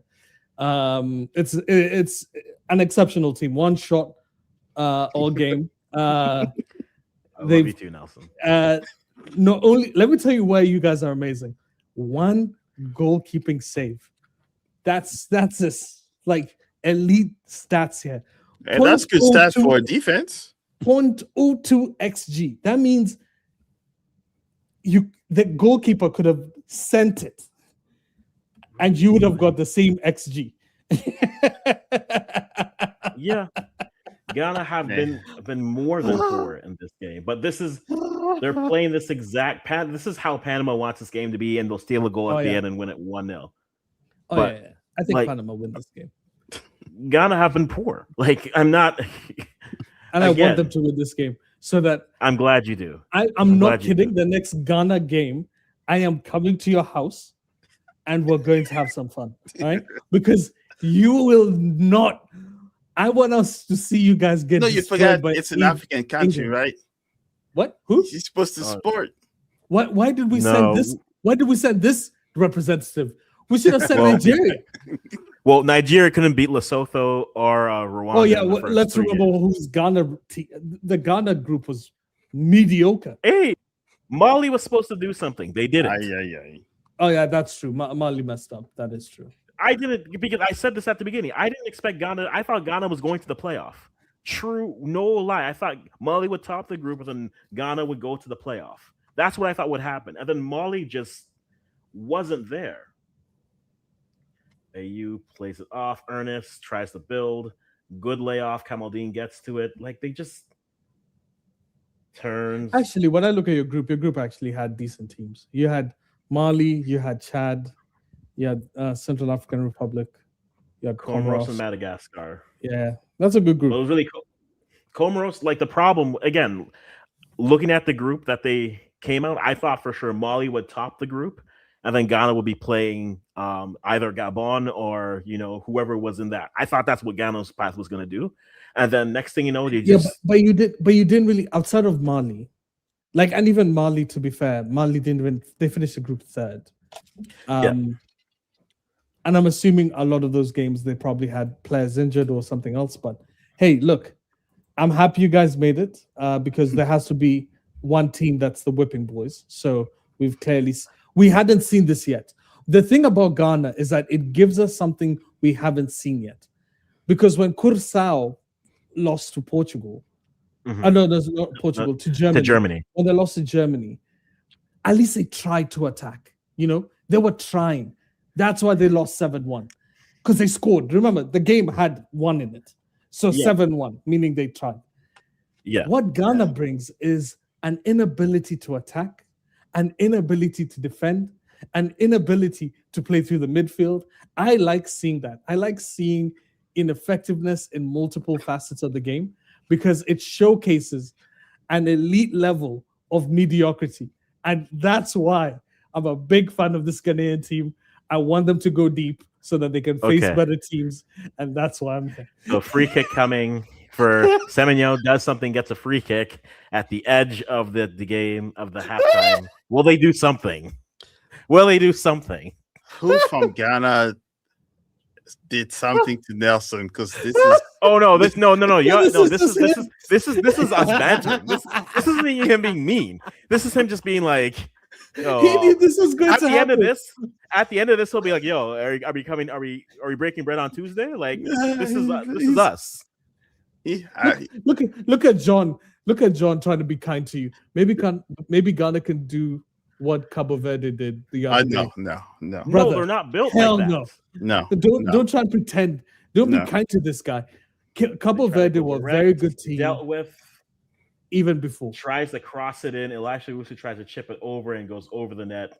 Yeah, halftime. We're here, guys. Halftime. We're here, and where do I start? They don't That's even a nice- deserve half That's a time. nice They should shirt, all bro. play again. What's that jersey? Question. Oh, this Which one? one? The one I'm wearing? It- No, both of you. Yeah, both of you. Could you Oh. tell me what you're wearing? Well, this is a Ghana jersey. Oh, that's beautiful. We should burn it later. Mo, Yeah. what are you wearing? yeah. Oh, that's coming. I have the AC Milan away jersey from That's really What? nice. The Kaka last. era. Yeah, so the Hey. All That's- right, so we are at halftime, and Panama are the better side. Panama's strategy is better. sure they're not even Panama- happy. Yeah, Yeah, they're Panama. drawn to Ghana. Of course, you'd be happy. The hell?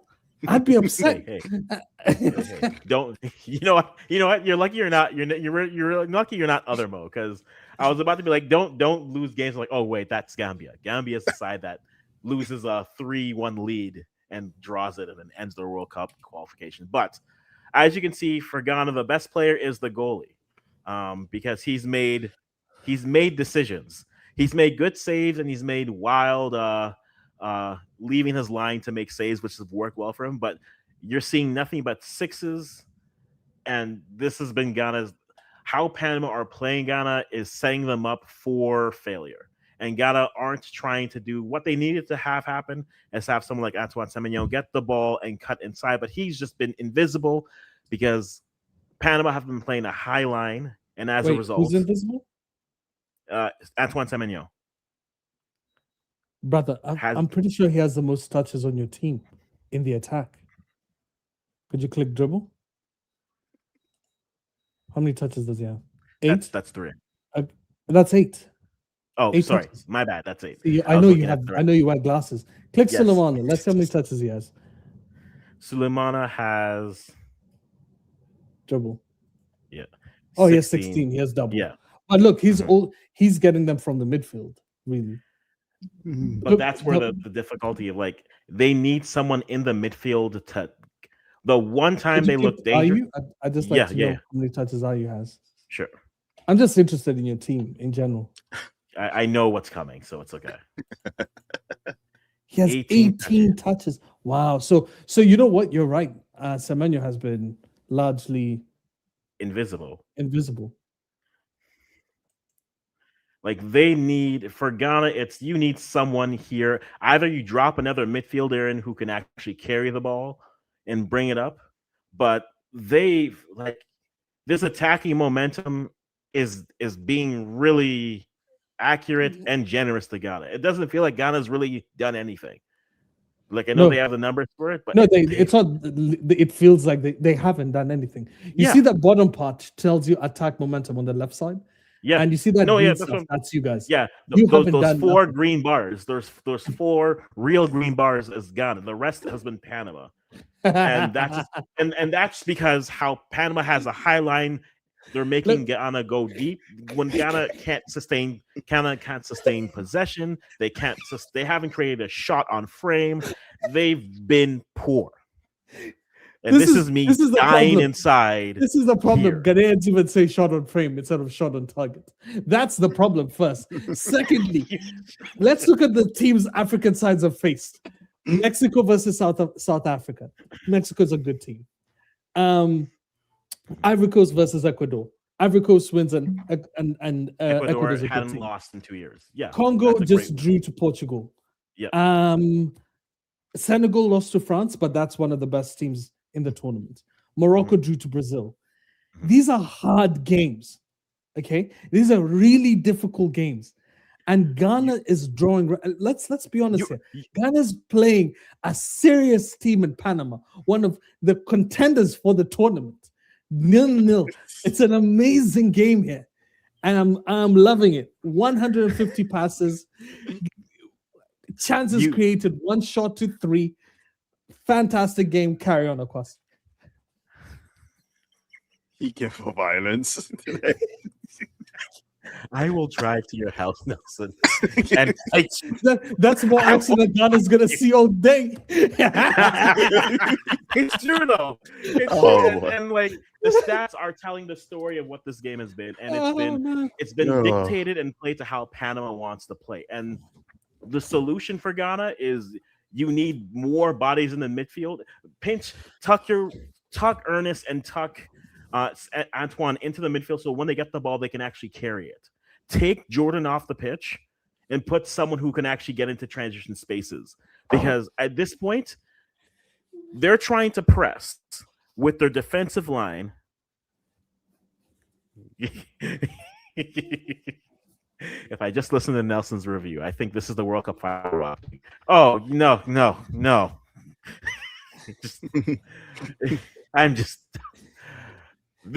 I expected less. Like, I was hoping for something from this Ghana side, and right now they've shown me nothing. But what you've expected is exactly what's happened. You're a mediocre team with one good player. Yeah, and the way that Panama are playing them, there's no way they're going to get that player the ball unless that player physically goes and takes the ball and then starts everything there. For the Jamaicans out there, this is the Ecuador game at Copa America, where Mikel Antonio got sick of waiting for service, went to fullback, picked up the ball, and started. That's what this game is looking like. So take over the coach's job is like, you know what?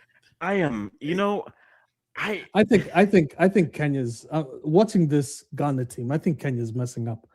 I think we should be here. We should have represented, because we at least have people who can run. This team is bereft of everything. Like no attack, no defense. Like your goalkeeper actually is doing well. And well means he's only received 3 shots. These are 2 mediocre teams here. And I'm loving every second of it. I'm loving that we've finally seen. We were waiting for a game that is this poor. I was waiting for it, and we finally got it. Look at that. 1 through ball. 45 minutes, 1 through ball. Yeah. Fantastic. 5 touches in opposition box. Who's that? Who's on the right side? Is that Panama? Yeah. Wow. That's geez. Yeah. This is elite level stuff. But this is the point. This is how bad Ghana have been. Like, and this is not like realistically, I'm not surprised. I spent my time telling family members and other people being like, "Oh, Ghana's gonna beat Panama." Like, no, we're not. Have you seen us play? Right. We've been poor this entire time. Now we don't even have the crutch of, oh, well, at least Kudus can carry the ball and do something, or at least we have defenders who can actually end things or just put in the tackles where they need to be. This is at the end of the day, I'm not surprised. I'll be serious, Akwasi. I'll stop harassing you. But I'm not. Don't you 1 second? Don't you think bringing in Fatau in this game, benching Jordan Ayew, bringing in Inaki Williams, and then playing like Abdul Rahman Baba can still play fullback. He was still a decent fullback back in the day. Like, why don't you just play someone who has a lot more experience? Because there's 2 things that are the problem here. One, I agree with you on the first thing. As long as they need to take Jordan off the pitch, because he's not even drifting into the midfield to at least hold up and start the build up, or at least earn a free kick so they can start. Well, he's tiny. He's a tiny guy. He can't hold up play. But he's the only one who would be physical enough to do it, and that's the problem. So if you're not going to do that, yes, I agree. Semenyo's bigger than him. You know what I mean? Like Listen, Jordan Ayew was a skinny player. Yeah, 1 second. yeah, no problem. And so for me, like to that point, I think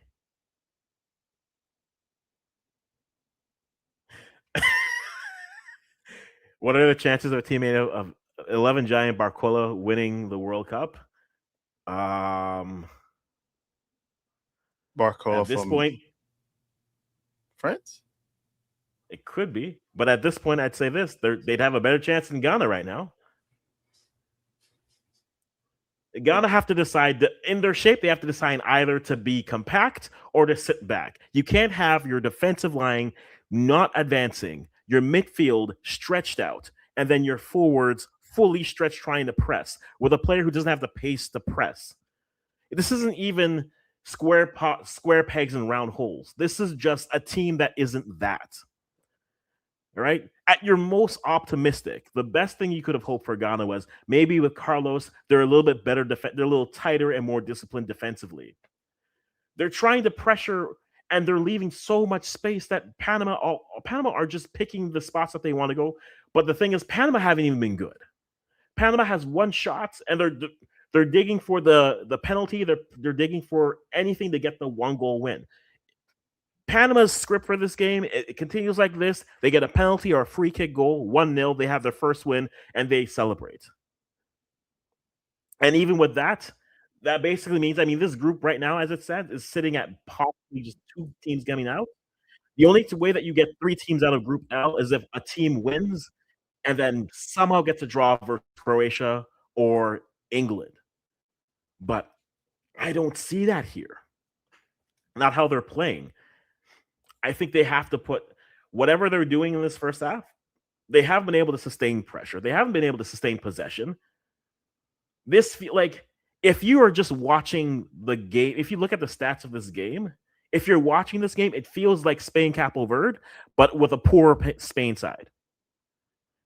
But you would think that Ghana was sitting back and defending the whole time. They're not.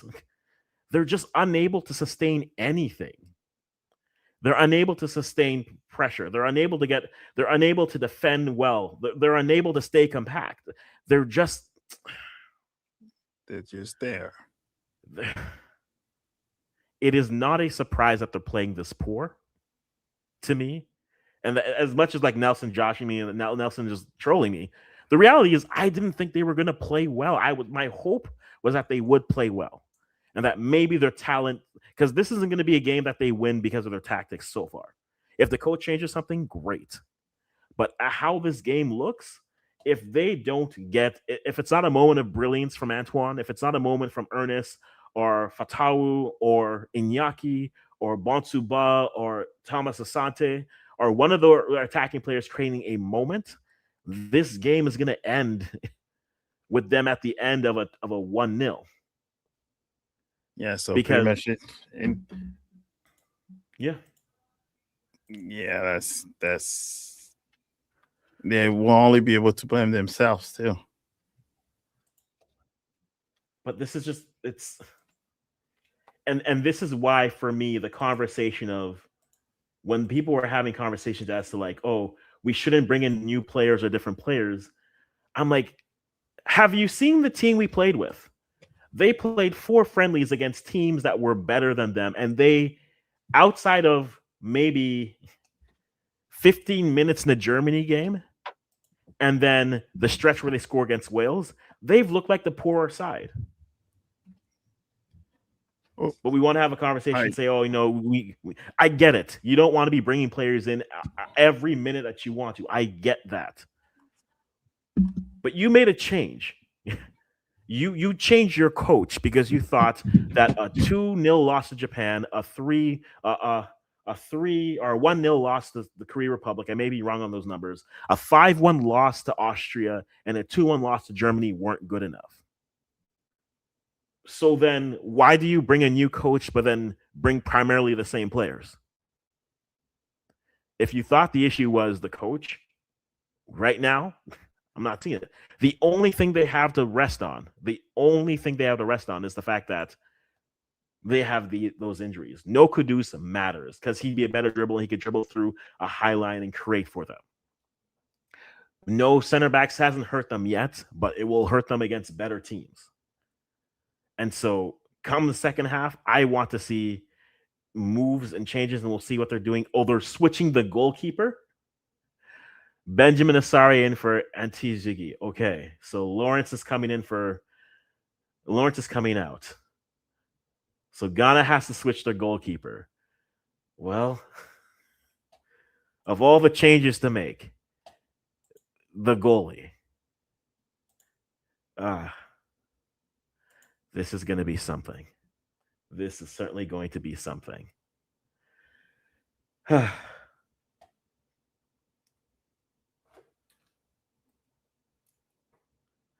This is certainly going to be something. Second half getting going here, guys. We'll give you the play-by-play. Hoping for better from Ghana, but from what they started the game with, and yeah, they are playing with a back three for sure. Panama is. It's not really a 4-4-2. It's a 3-4-3. That allows them to put more players into that space, but we'll give as much of a play-by as we can. So we're kicked off here, headed back, but then into the middle, and Ghana tries to chip it over. Jordan can't get to it, and Panama are now building into their half. Kamaldeen moving out wide, trying to go through 1-2, gets tackled, and we have Panama now building from the back.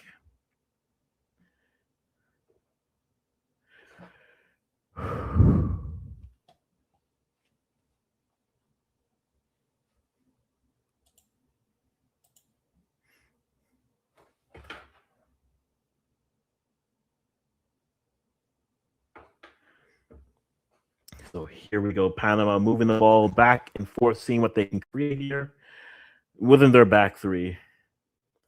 Ghana trying to possess, but Panama keeping their space, and that's creating now more opportunities for them to pass through. The ball put into space.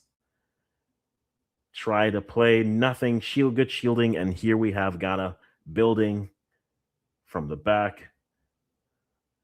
Mensah with the ball back to Russo, and let's see what they can build all the way to the other side. Seydou. Iñaki, nope. Caleb with the ball turns. Dak to Gideon Mensah. Let's see what he can do. Jordan tries to hold up, turns, but Caleb doesn't attack the ball, and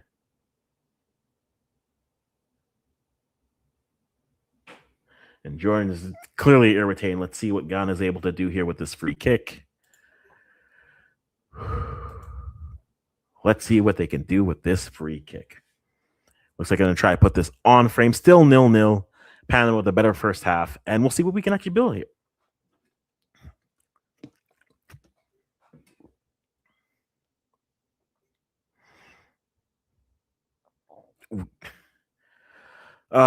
We can breathe.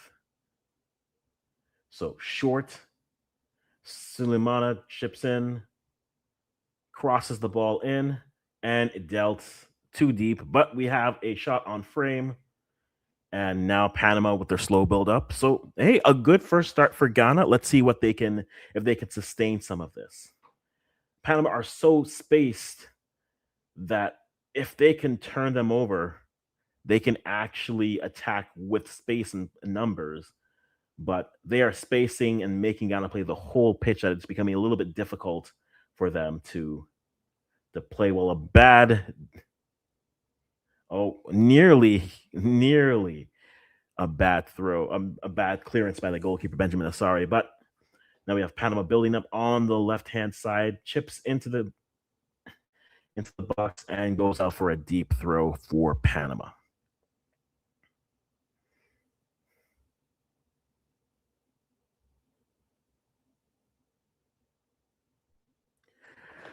Still no score. Ball thrown into the box, put out wide. Are they going to give the foul? Nope. Martinez keeps it in, chips it in, and claimed by Asari. So here we have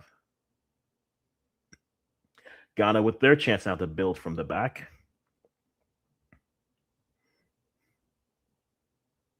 They try to go short on that free kick from Ghana, and then Sulemana tries to chip it wide, and it's headed directly to the keeper. So it's not bad, but it's a good first shot on frame. Let's see if more of this from Ghana would be good. More of this from Ghana would be appreciated.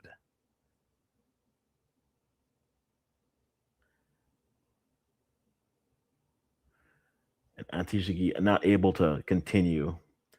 It's not necessarily a blow because those two goalkeepers were battling it out, similar to a Canada situation between St. Clair and Crepo. So we'll see what they're able to do building. But Ghana, a better start to this half for Ghana as they're getting the ball to better dangerous spots. They're going direct over. Caleb Urenchi tries to put a shot, just chipped, doesn't get under it, but much better.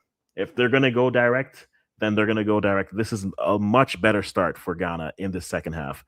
Let's see if some of this can build up. I'd still like them to have a little bit more of the ball and then start peppering. Start peppering.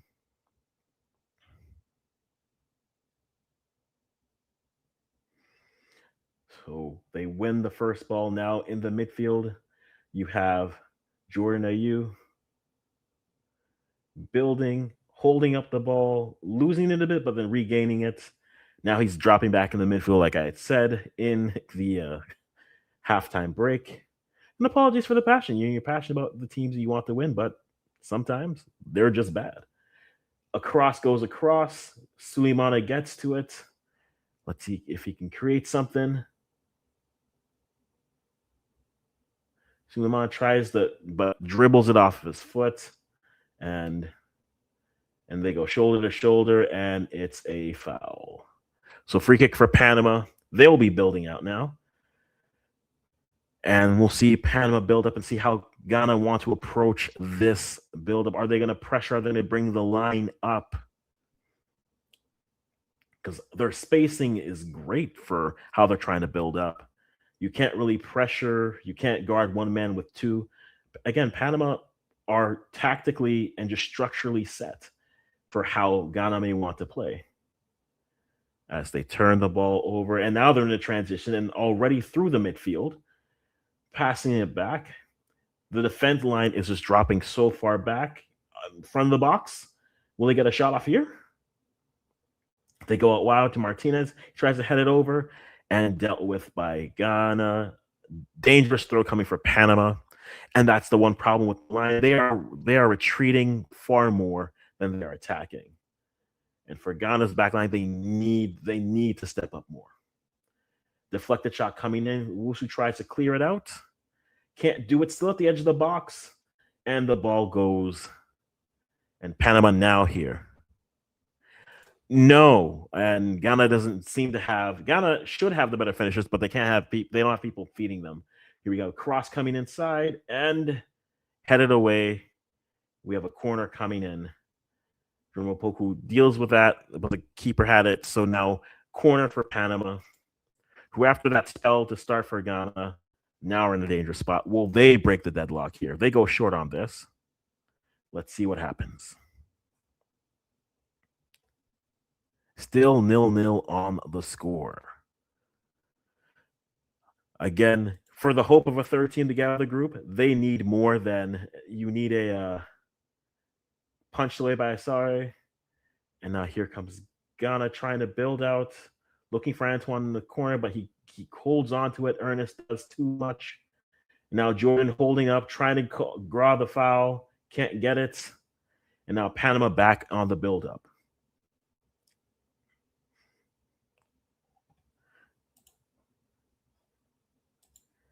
Still 0-0, but Panama seemingly taking back control of this game. Now we have Ghana sitting a little bit deeper back in with how high, and now they're going with a higher line now, just trying to compact the space that's there, but still a ball easily into the midfield.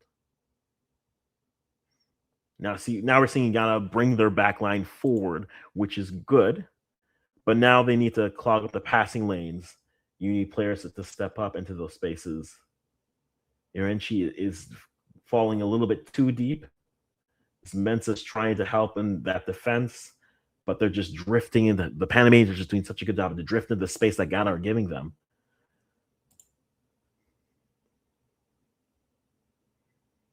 They get the ball deep, but then dealt with by Ghana. Now Ghana goes direct and deep. And now here comes Antoine Semenyo trying to get to the end of it, puts a body into it, and tries to go quickly before Panama gets set up. Chipped into Urenchi. Urenchi now with the ball looking. And here we go. Gideon Mensah with the ball. Now Kamaldeen's playing more out wide. Gideon going with a overlap. The chip goes in, headed, the crossed over. No one gets to it. Ernest tries to play it, and it's played off of him. And a goal kick coming from Ghana have picked up their pace, which is good. That's definitely good. Panamanians are used to kicking balls to the canals. Definitely a good cross, but no one could get to the end of it. They need a player. If you're Ghana, you need a player to get to the edge of those crosses. But now, here you have Panama building up. And again, if I could get a wide shot of this, I would love to see where the line is.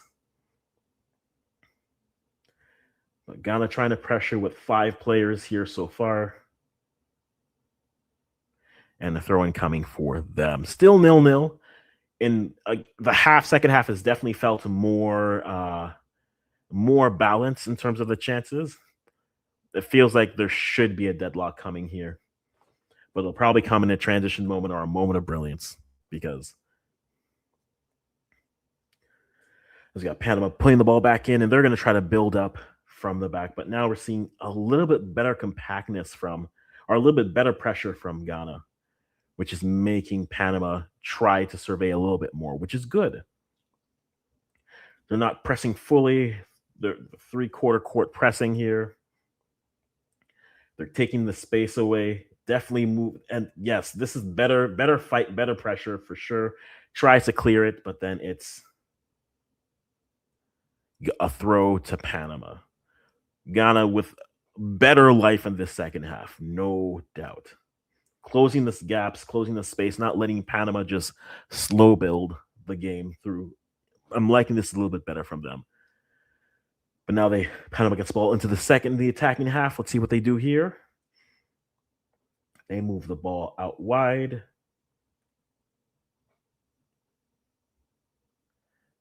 They try to go direct. Dealt with, but second ball won by Panama. Panama chips it over, looking for a cross opportunity, perhaps, and dribbles out for a goal kick. Dribbles out for a goal kick. Still 0-0 for Panama, Ghana. And to be honest, Ghanaian fans, Panama have been the better team.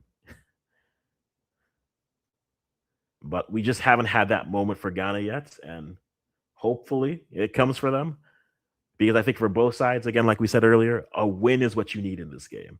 A draw doesn't help any side, because I don't expect them to get much, if anything, against the other two sides. And we have substitutions here coming for Ghana. Ernest Nwama's coming off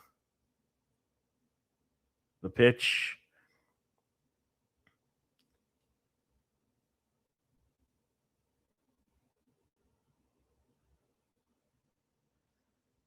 And Brandon Thomas Asante. So Kamaldeen Suleimani coming off for Abdul Fatawu. So that's the first sub. And then the second sub is Ernest Nwama for Brandon Thomas Asante. So like for like subs, I wonder what the switch for Jordan would be. So we'll see what Ghana can do now as they put the ball back into play. Direct goal kick. Ball headed off to the side, but now they try to chip the keeper. We're really at this point. We're trying to chip the keeper. You know what? You just came on the pitch. You touched the ball. Do something. And Asamoah Gyan is not impressed. Still 0-0, but I think a better second half from both sides, but primarily Ghana here. As Panama now start to build, as Ghana got a little bit drawn out, and now they get the ball into the midfield. Get to the middle, but now definitely they try to chip out wide. Ghana wins that ball, but no win for the foul. Ref is letting them play with that physicality, so Panama back on the build-up. If they're not going to give you that, you need to just play through it. Don't go with every contact. They're not giving every contact.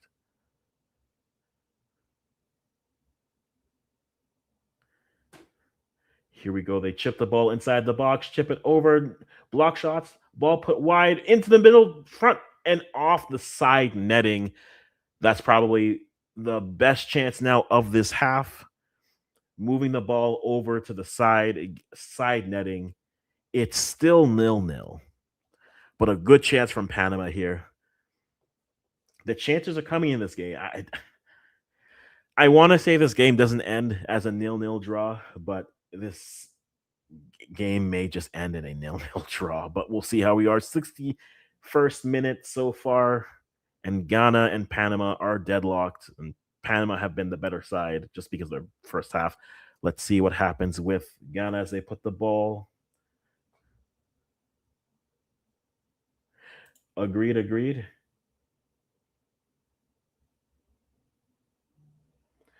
I think with this, they're moving Brandon Thomas Asante off to that left side. They need to be more direct through the middle. Panama are ready for that, going wide. They trust their defenders to deal with that. Murillo and Cole can do that. Let's see, as Ghana wins the ball back, and we got a throw-in coming for Ghana.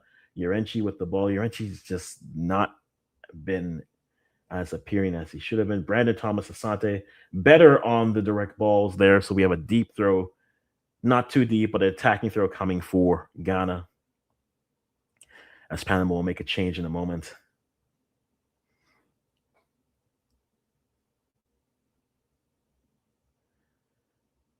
All right, Mensah with the ball, turns.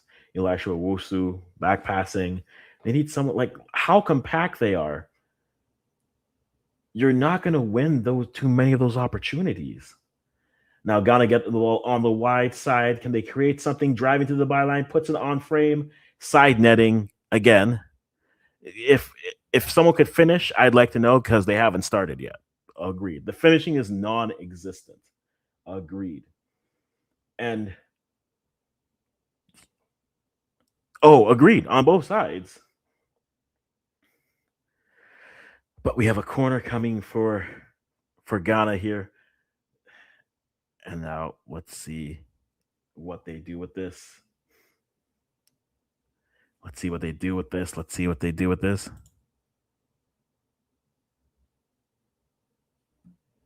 And just wasted. Just wide header. I'm not sure if we're watching two teams who just want to make sure they get out of here with a point or two teams that aren't good at this level of football. I think you're right on everything.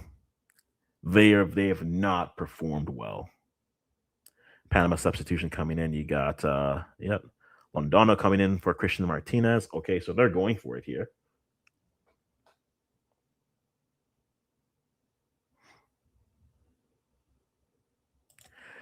Yeah, I think the second might be correct.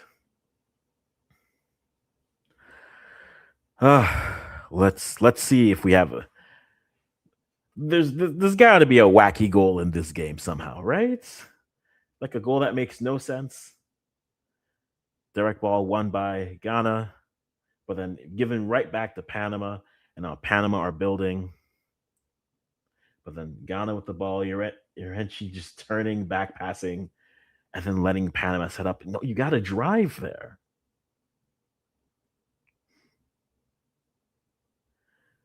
Gideon Mensah. Ball put up over into the middle, headed and chested down, but then not handled.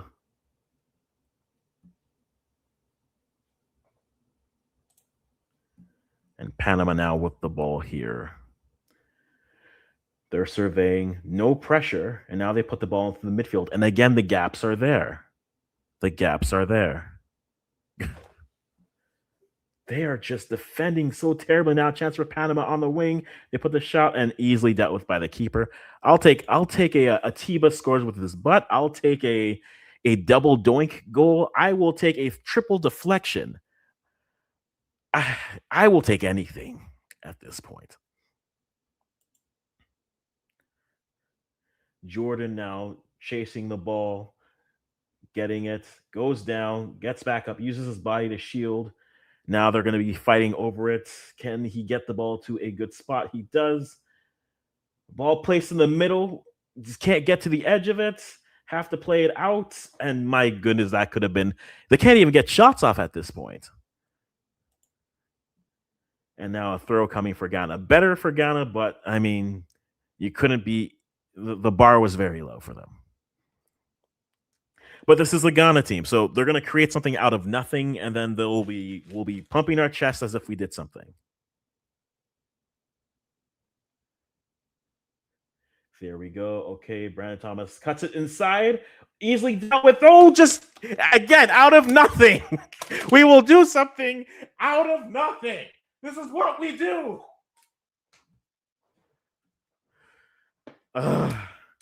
Jordan can't get to the edge of it. We finally create an opportunity. Antoine just puts it over and just tips it over. And yep, Ghana almost gets it. Maybe this wakes them up finally. Maybe this wakes them up. Jordan had a chance to be the hero to get to the edge. If he has someone with a little bit more pace, that's a goal. That's now the best chance for this game so far.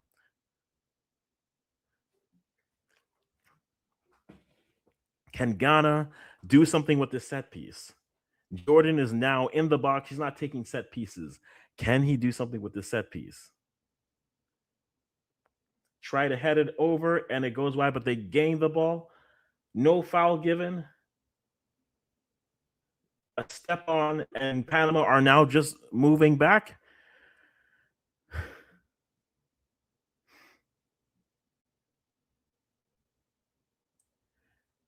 Chipped over. Jordan now on the break. Can he do something here? Antoine puts it blocked. Okay. Ghana are alive here. This is my life. This is my life right now. It's simultaneously exciting and painful. If you want to see the death, like me, like the dying behind my rolling, it's here. This is my life. And now pass to no one. And now Panama on the break. Can they do something here?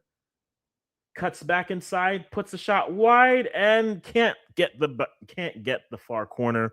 Goal kick, right? Angus, I agree. There must be a repellent magnet in the goal. So close. They've.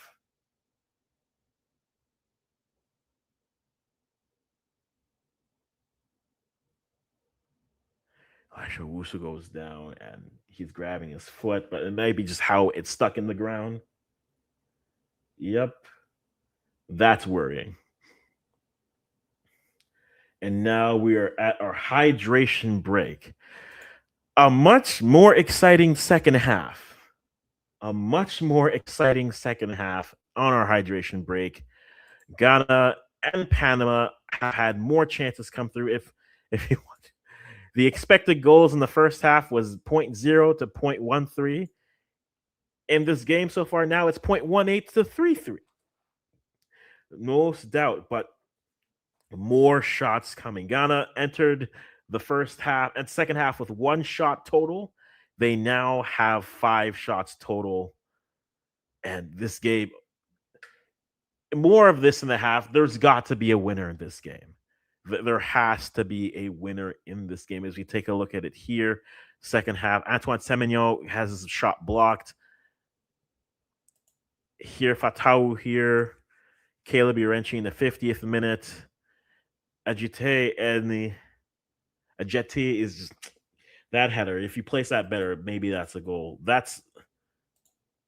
It's just, yeah. It's remarkable. But then in the second half, also for Panama, you have Ramos goes wide, misses far corner. Blackman misses far corner. Martinez has the chance to close. This was the best chance up until the Ghana chances started to pull in, but a much better second half for this game. A goal is here. Arsenes has a miss as well. It missed here as well. A much better second half. Somebody's got to score, right? Hydrating our wallets, indeed. Let me tell you. This hydration break is also brought to you by Dying Inside. Watching Ghana Black Stars miss shots and dying inside. A tradition for 4 years.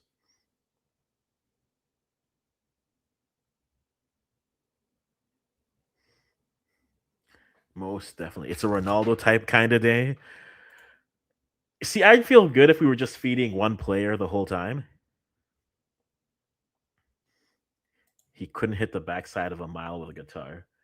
At this point, they couldn't hit the ocean at the beach. They could not hit the ocean at the beach. And I'm not recanting that. I am sticking with that. Goodness me. But a much better second half. Chances are there. There's got to be a goal here. Right. For the sake of both sides, someone needs to win this because I don't know if they're going to get results versus Croatia and or England. So a win would be very ideal. Yep, NyQuil, Pepto Bismol. Those would be good. Those would be good, for heartburn. Yep, for nausea, heartburn, indigestion, upset stomach, diarrhea. Your favorite. Pick your favorite headache reliever. Yeah, I'm an Advil man myself, but some people subscribe to Tylenol, and I respect them for that. But hydration break, we're back in now. Ghana building here. Is there someone to break the deadlock? Is there someone to break the deadlock here?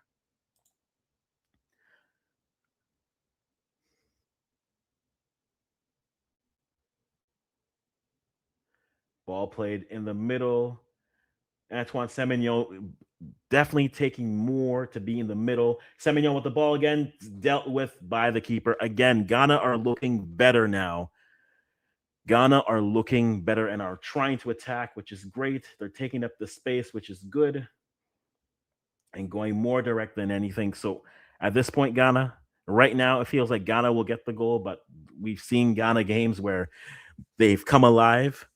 This feels like AFCON qualifying Ghana. The misses will just make you laugh. The misses will just make you laugh.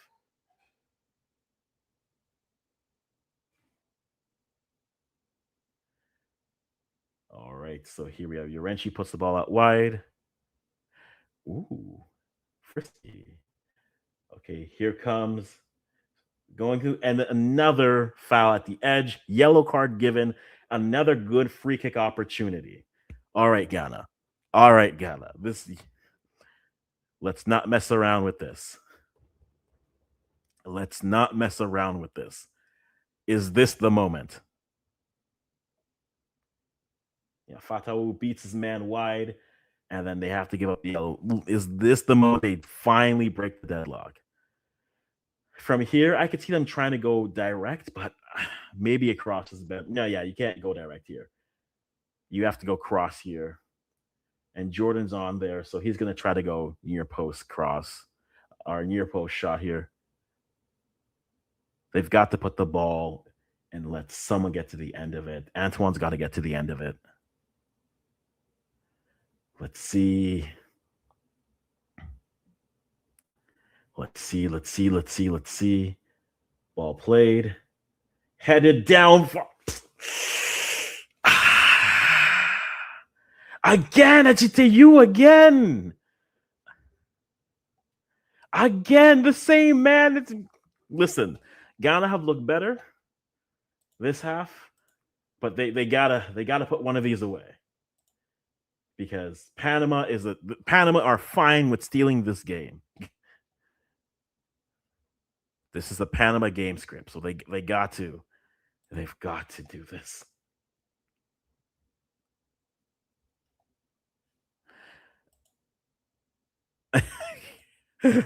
The Visa Tap campaign could be a metaphor for a hydration break.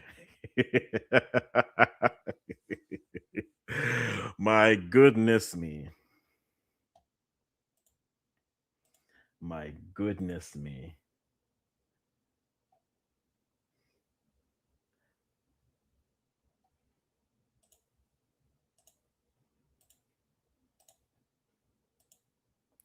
All right, Ishmael Diaz coming in now for Jose Luis Rodriguez. Diaz again, good saving, but he can do it. So Panama not really backing down here, but Ghana have definitely been growing in the second half. They need, like, again, someone needs to win this game. I'm wearing the Ghana shirt, so clearly I'm rooting for Ghana here. Family demands it, but my goodness, can they not finish?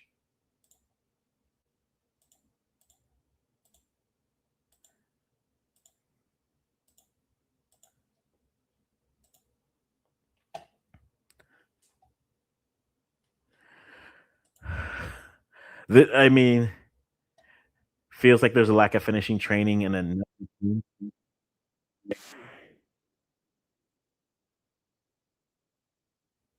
I think you could make that argument that the story of the match day once for everyone is lots of chances, no finish, not enough finish. Teams have left points on the table if they could just finish.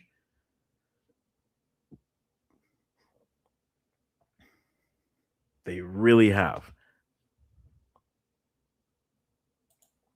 Most definitely, John. I definitely feel like Ghana's the urgency is definitely rising for them. And so they need more.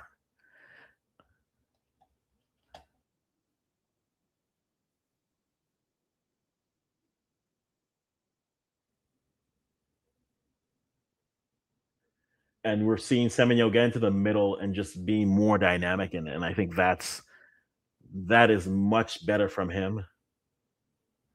Much better from him. No. Yeah, Murillo is doing a good job defending. Like you have to give just here, like with Panama, their defending has been better, and they've done a good job with how they've set up. But Ghana, Mike, they have left so many chances on the pitch here, and that's going to be something.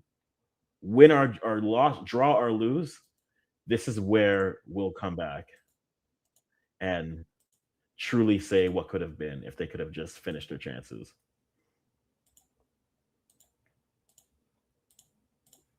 Truly. They've just left so much on the pitch.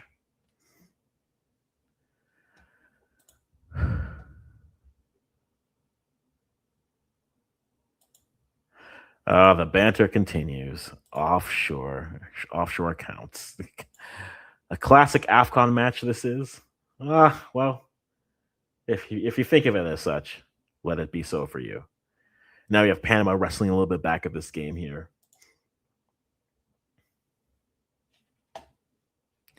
Yep.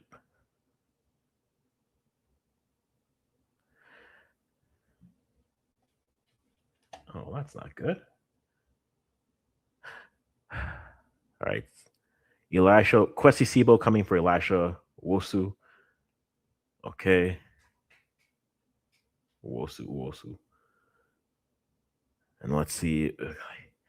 The switch is Jordan. Switch Jordan. Add. Yeah. No, that he is. Uh, but take Jordan and put Iñaki so you have a little bit more pace. It's right there for you. He'll make the runs you need. It's I'm so I've been thinking this the whole time, John, and it's true. We went from like quality finishing England, Croatia to this. Guys, on behalf of everyone, I'm sorry that we put you through this. I really am. Okay. I hope someone wins so that we can at least leave with something. But knowing our luck, it's going to end as this 10 minutes plus additional time for a winner to be found. Can someone win this game? Please. I beg of you, please. I beg of you. I didn't even change my shirt. That's what I should have done, for some better vibes and better juju.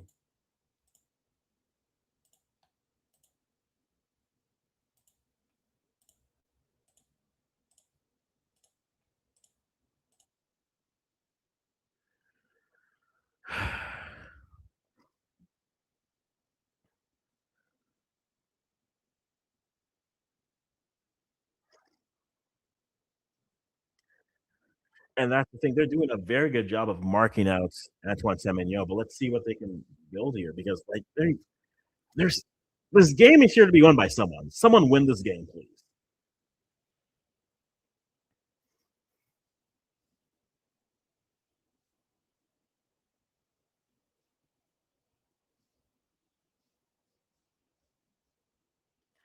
Antoine almost gets it, but now he's dropping right into that midfielding crane. Maybe.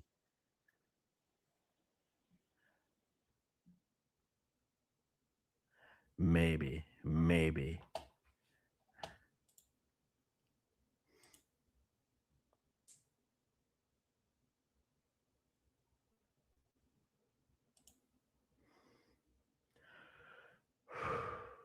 It's they've been better than this half, but like you gotta finish. Come on, Ghana, give me something here. Or Panama steal this game. Want to do something.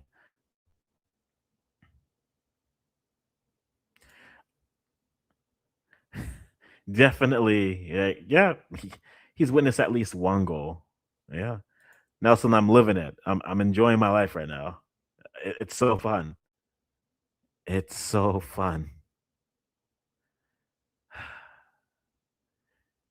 It sucks being right about it. But hey, I did pick Ghana to finish last in their group. So this shouldn't be a surprise. But this is the life I live. Let's see if Ghana can get something here. Let's see if Ghana can get anything here.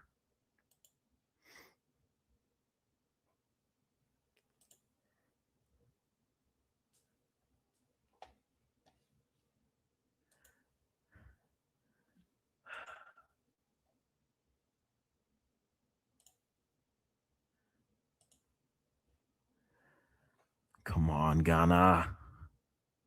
Do something. Anything. Please. Yeah. This is what we have. We're talking about the ref. And it is a good trim. I do like it. I'm picking the left corner flag. That's my man of the match. The left corner flag.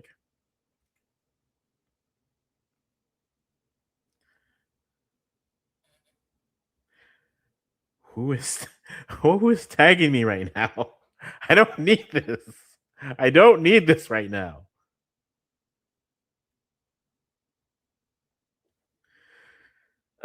Who is tagging me in this? Jay, what are you doing?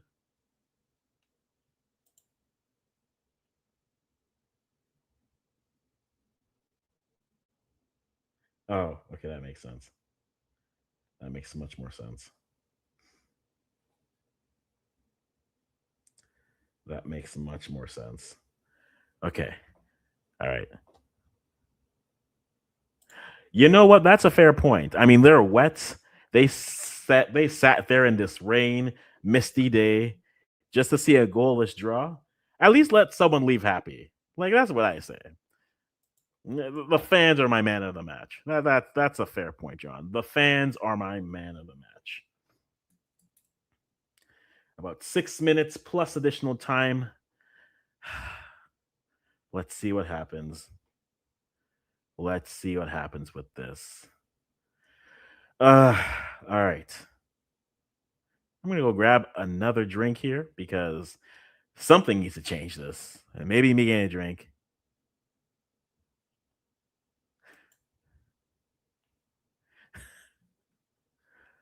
Yeah. Yeah, no, at least lose or win this game. Like, come on, guys. At least do something. That's true, Angus. I'll take you know what? No. I'll take the grass in front of the post that's had two chances slip right by it. That's what I'll pick. That's what I'll certainly pick. All right. I'll be back in a second and then grab a drink and compose myself yelling.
Still nil nil.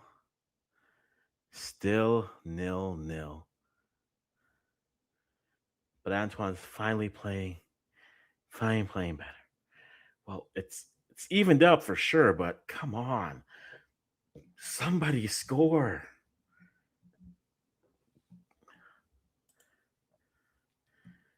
Somebody, please.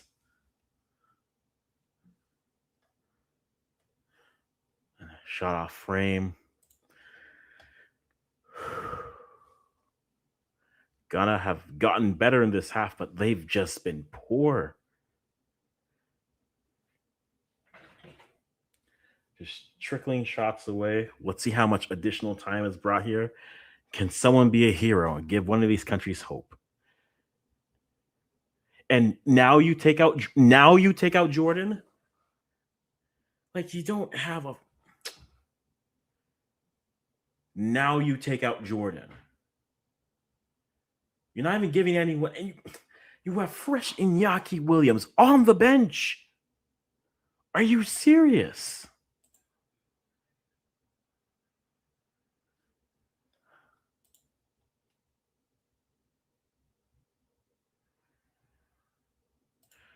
Oh, agreed.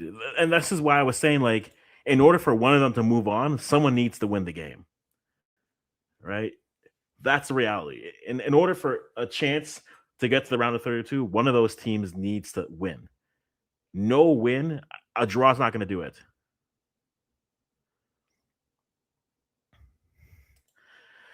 Yeah, we're very much known for our clinical finishers right now. It's something. It certainly is something.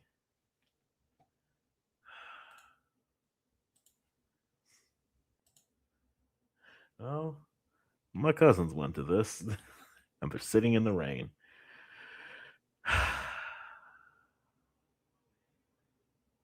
Let's see what additional time we get for this game. See if any chances could be created. The game is there for someone to put a shot past the goalie. But if this isn't first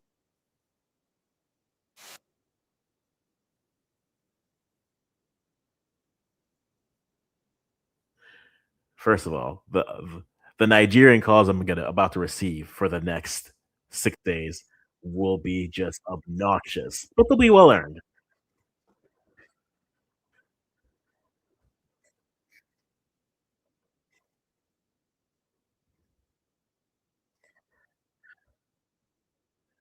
Headed away. What happens? Out. Sent. Held up. Seidu puts it to Semenyo. Semenyo looking. Puts the ball in. Brandon Thomas Asante puts a shot, and it's I can't. I can't. It's offsides, but you still couldn't even give me the fake hope of a finish.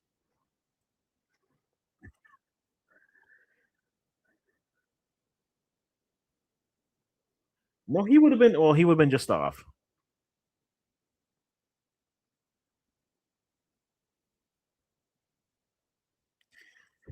I mean, look more dangerous, but you don't have to move to stop a shot or defend.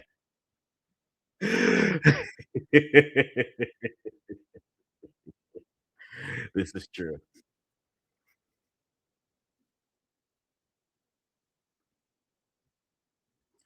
This is true. We're into additional time, and we're trying to figure out how much additional time we're getting here. I'm gonna guess probably 5 to 6 minutes.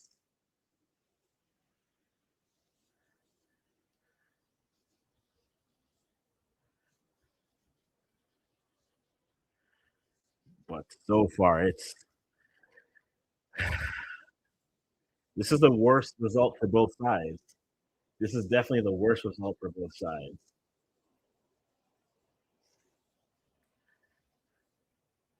Let's see what Ghana can do here. No, I can't subject my friends to this. This is like when I got my family to watch AFCON this year, and we got like the Mozambique Zambia game, and it was just the worst. It was the worst game ever, and I'm just like, You know when you finally get your friends to do something and they're like, "Yo, it's gonna be great," and you hyping it up, and then it's a dud. Man, 60 more minutes of this? Come on, man. I got friends. I want to do that to y'all. Uh,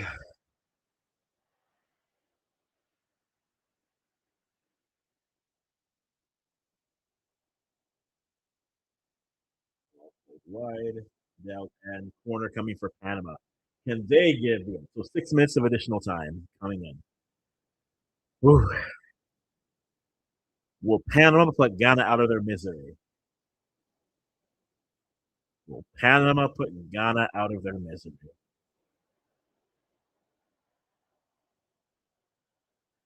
But I mean, if Ghana will do something, they'll have a dramatic ending for no reason.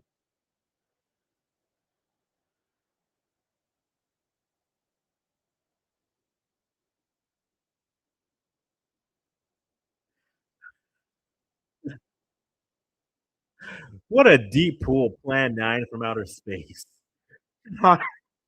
Thank you for keeping my sanity today. Thank you for keeping my sanity. This game's gonna be remembered like Plan 9 from outer space. A bad movie, but like, people want to see it and admire just how bad it is. Not quite The Room. It's not The Room bad, but Plan 9 from outer is such a pool. Thomas Asante puts it out wide. Can they do something here? Ball cleared. No, nothing. Headed away, but Ghana back in possession.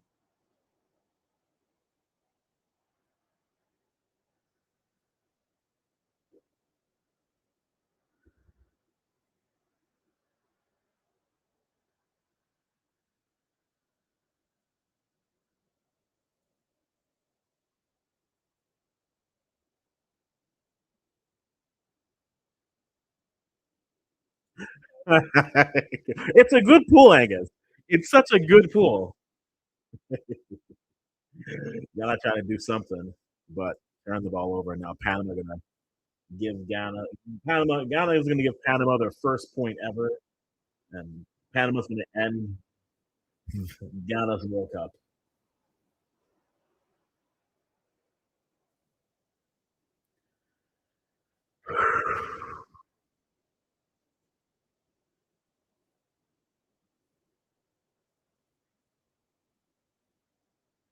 Panama, just win the game. Honestly, just somebody just win this game. It doesn't help if you guys draw.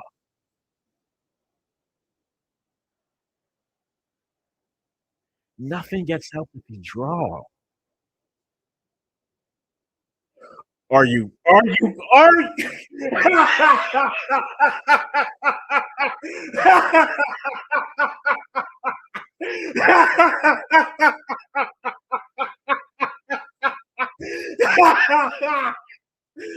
At the death, they did not deserve this. Brandon Thomas Asante puts it. You did not deserve this.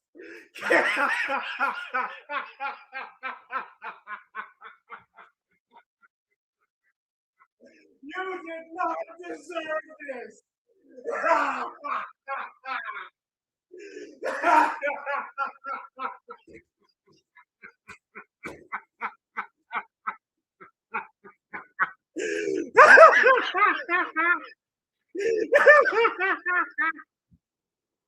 We did not deserve this at all. Out of nothing at the death. Are you serious? Gotta live. The stars live.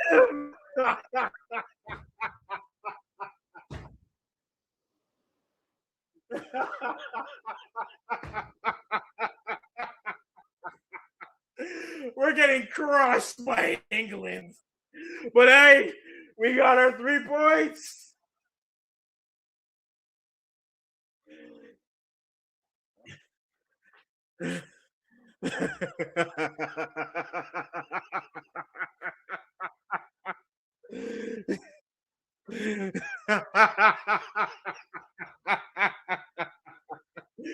Woo! We're still getting roasted. We are still getting flamed. we're, we're still getting flamed by Nigerians. Nigerians are coming to this.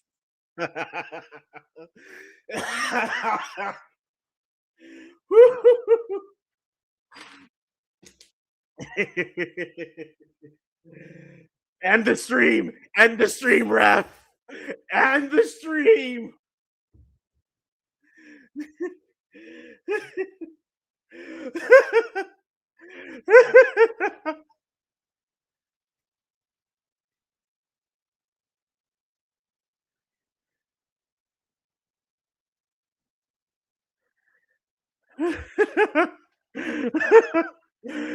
If Panama scores an equalizer at the death.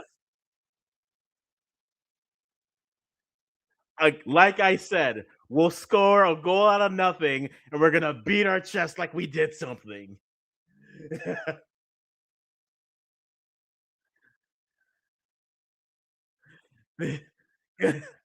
This game deserves a tie.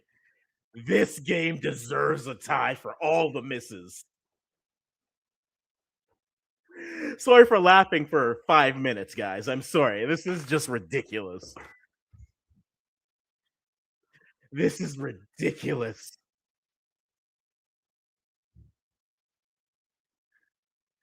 Im- oh my goodness. Free kick coming for Panama now after death. This could be interesting.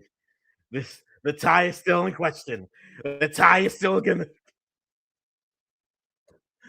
imagine winning a game you had no business. You had no business.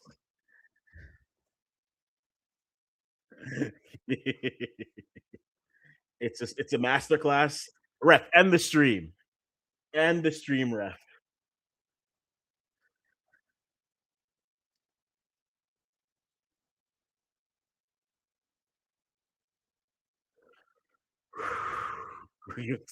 Dealt with. Dealt with. End the stream, ref.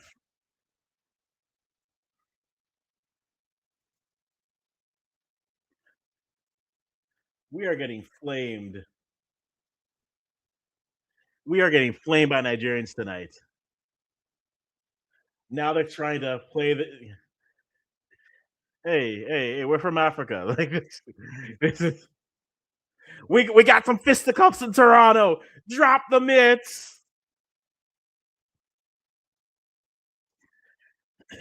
The fisticuffs are coming.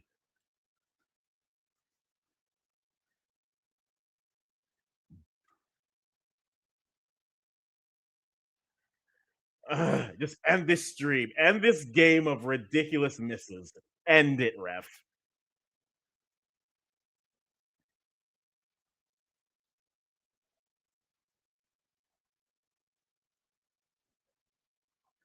End this game, ref.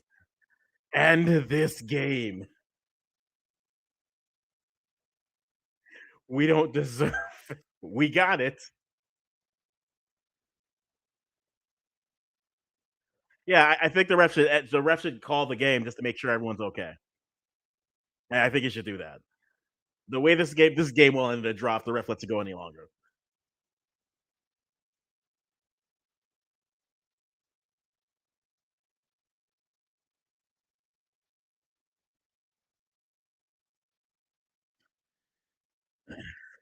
End the stream.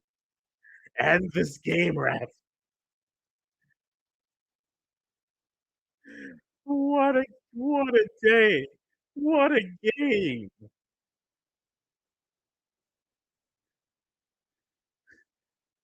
You called for 6. Blow the whistle, ref.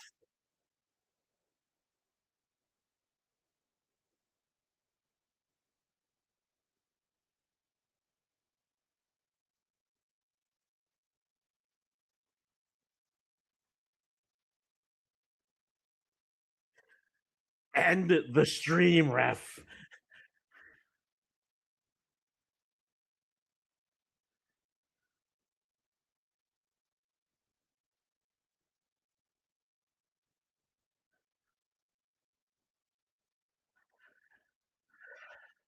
This is gonna be like a Mexico CONCACAF game. It's gonna end with 32 additional minutes.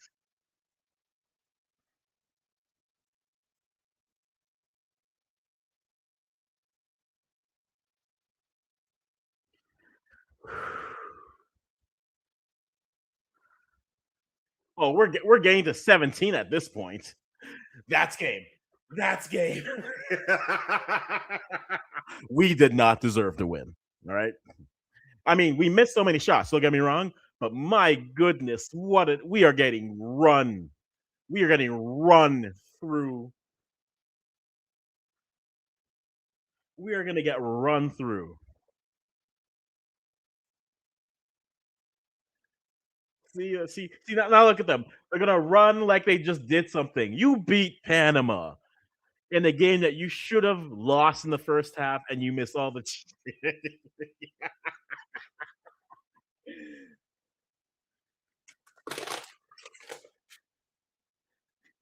Now I'm seeing. Now I'm just looking to see my cousins. Like, if they play like they played today against England, it's Brazil versus Germany 2014 levels of annihilation. Oh, they're about to give in a run of goals.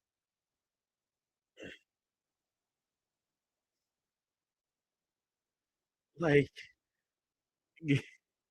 yeah, they're running to Boston and then Philadelphia, and then that'll be their World Cup. They're gonna luck their because of the two games that they have. There's no way they have to pray they lose to England like 1-0.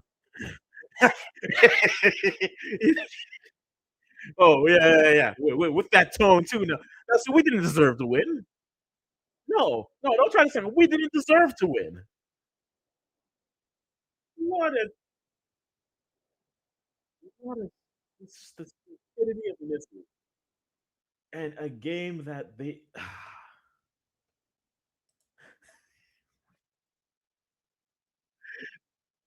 Listen, I ain't. I'm not gonna.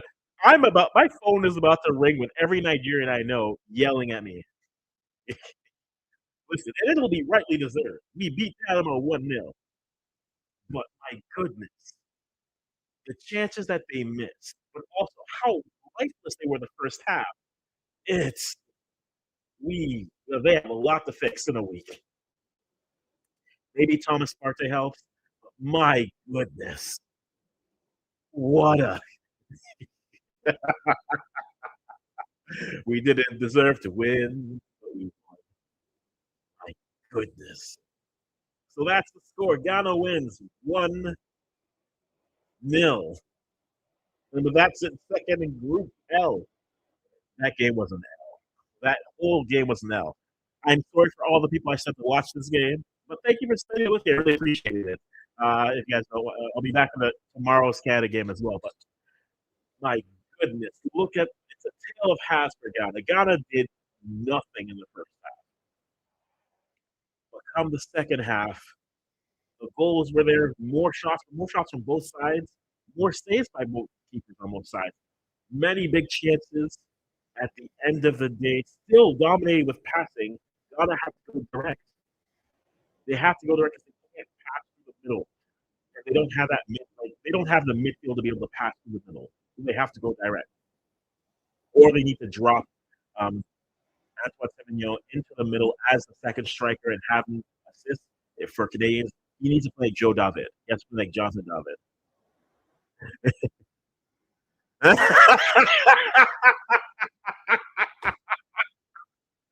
The ruthlessness, and it's true. Khalifa has better ball control. I'm still waiting for the lie. I'm still waiting for the lie. Panama was the better team. As you said to me, Ghana are not playing good. Yeah. Do people believe me now? Do you believe me now? Now I have to deal with the Ghanaians who will roast me. No, the Nigerians who will flame me for this game, and that's warranted. Now I have to deal with the Ghanaians who are like, we have a chance. Did you see how he looked? Ah, there's not much to break down. Ghana finally scored. For the rest of the game, both teams missed. That's it. Oh, I should update the tracker. That's all there is to that breakdown. But Ghana did not deserve to win this game, but we did. We got 3 points. It doesn't matter how you get it, you got it. But yeah, England is coming, and listen, they better play Thomas Partey deals with their midfield, because if not, we're picking up a baker's dozen of goals. Really. If we defend how we defend and give up the chances that we gave, I know everyone's going to get up because it's England versus Ghana, and Antoine's going to get up for that, and all the rest of them are going to get up for them. But they cannot look at this game and be like, do the same thing. They got to be more back from that. Nothing more. Ghana wins their game. I'm not trying to break down this game too much. In an hour's time, we're going to have the Colombia-Uzbekistan game. We won't be up for that. We'll cover that tomorrow in our recap after the Canada game that we have. But let's get to what happened here today, because at the end of the day, many things happened. In the early hours of the morning, we had Austria getting past Jordan 3-1. 3-1 in their group. And as a result, they are now second in their group because of the one goal they conceded. And Argentina are top in their group now with a +3 goal difference. So 2 wins there, 2 losses, Jordan Sting there. In Group K, we're going to have the nightcap for Group K coming up at 10 p.m., where Colombia takes on Uzbekistan. But we saw DR Congo draw Portugal, which was a good first half, and then both sides just couldn't finish their chances in the second half. So a draw was merited. Group L, we saw probably the game of the first round. England pretty much were the better side versus Croatia. Tied at 2-2 at the half, but then Jude Bellingham in the 47th and then Marcus Rashford in the 80-something. And they topped that group with a +2 goal difference. And you just have to suffer through Ghana versus Panama. You saw the misses. You saw the make. This is where we are.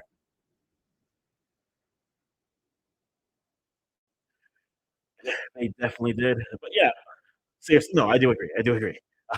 They finally got a goal, which was frustrating, but this is when I tell you, this has been the experience watching the side against good teams. This is the life I talk about. It's been painful. This is how they played. This is why they didn't make the African Cup of Nations. This is how they were finishing. And so, am I surprised? No. Am I relieved? Not really. But hey, we got 3 points. I'll take it. And I'm glad at least somebody won the game. Because if nobody had won this game, both teams would have no chance to move on. And that's kind of where it would have wrapped up. So again, in the nightcap, we have Uzbekistan versus Colombia. And then tomorrow, the game's coming up tomorrow. The games for round 2 starting tomorrow. You have at noon tomorrow, Czechia taking on South Africa. At 3, you have Switzerland versus Bosnia and Herzegovina. At 6 p.m., you have Canada versus Qatar. We'll be there for our live like that. And then Mexico versus South Korea at 9 p.m. So what we do is what we did today. We'll do the Canada game, and then we'll run that through all the way till probably 9:30. Talk about the games that were here as well. But big win for Ghana. Not deserved, but they got the 3 points. And then great games from England and Croatia, and as well Jordan and Austria, and then also we're gonna be off because I need to deal with all these emails, texts, and calls that I'm dealing with. But thank you guys for being here. If you haven't already, leave a comment on what you like, or just hit the like button. Turn on notifications when you subscribe. We'll be back to see me laughing hysterically at the game. They didn't deserve the win, but they won. Round 2 starts next day. So now we'll actually be able to learn things. We'll actually be able to learn things and see, are what we saw in the first game's trends, or are they just anomalies? We'll see that tomorrow. But again, guys, thank you for being here. I do appreciate you being here. And as always, we'll end our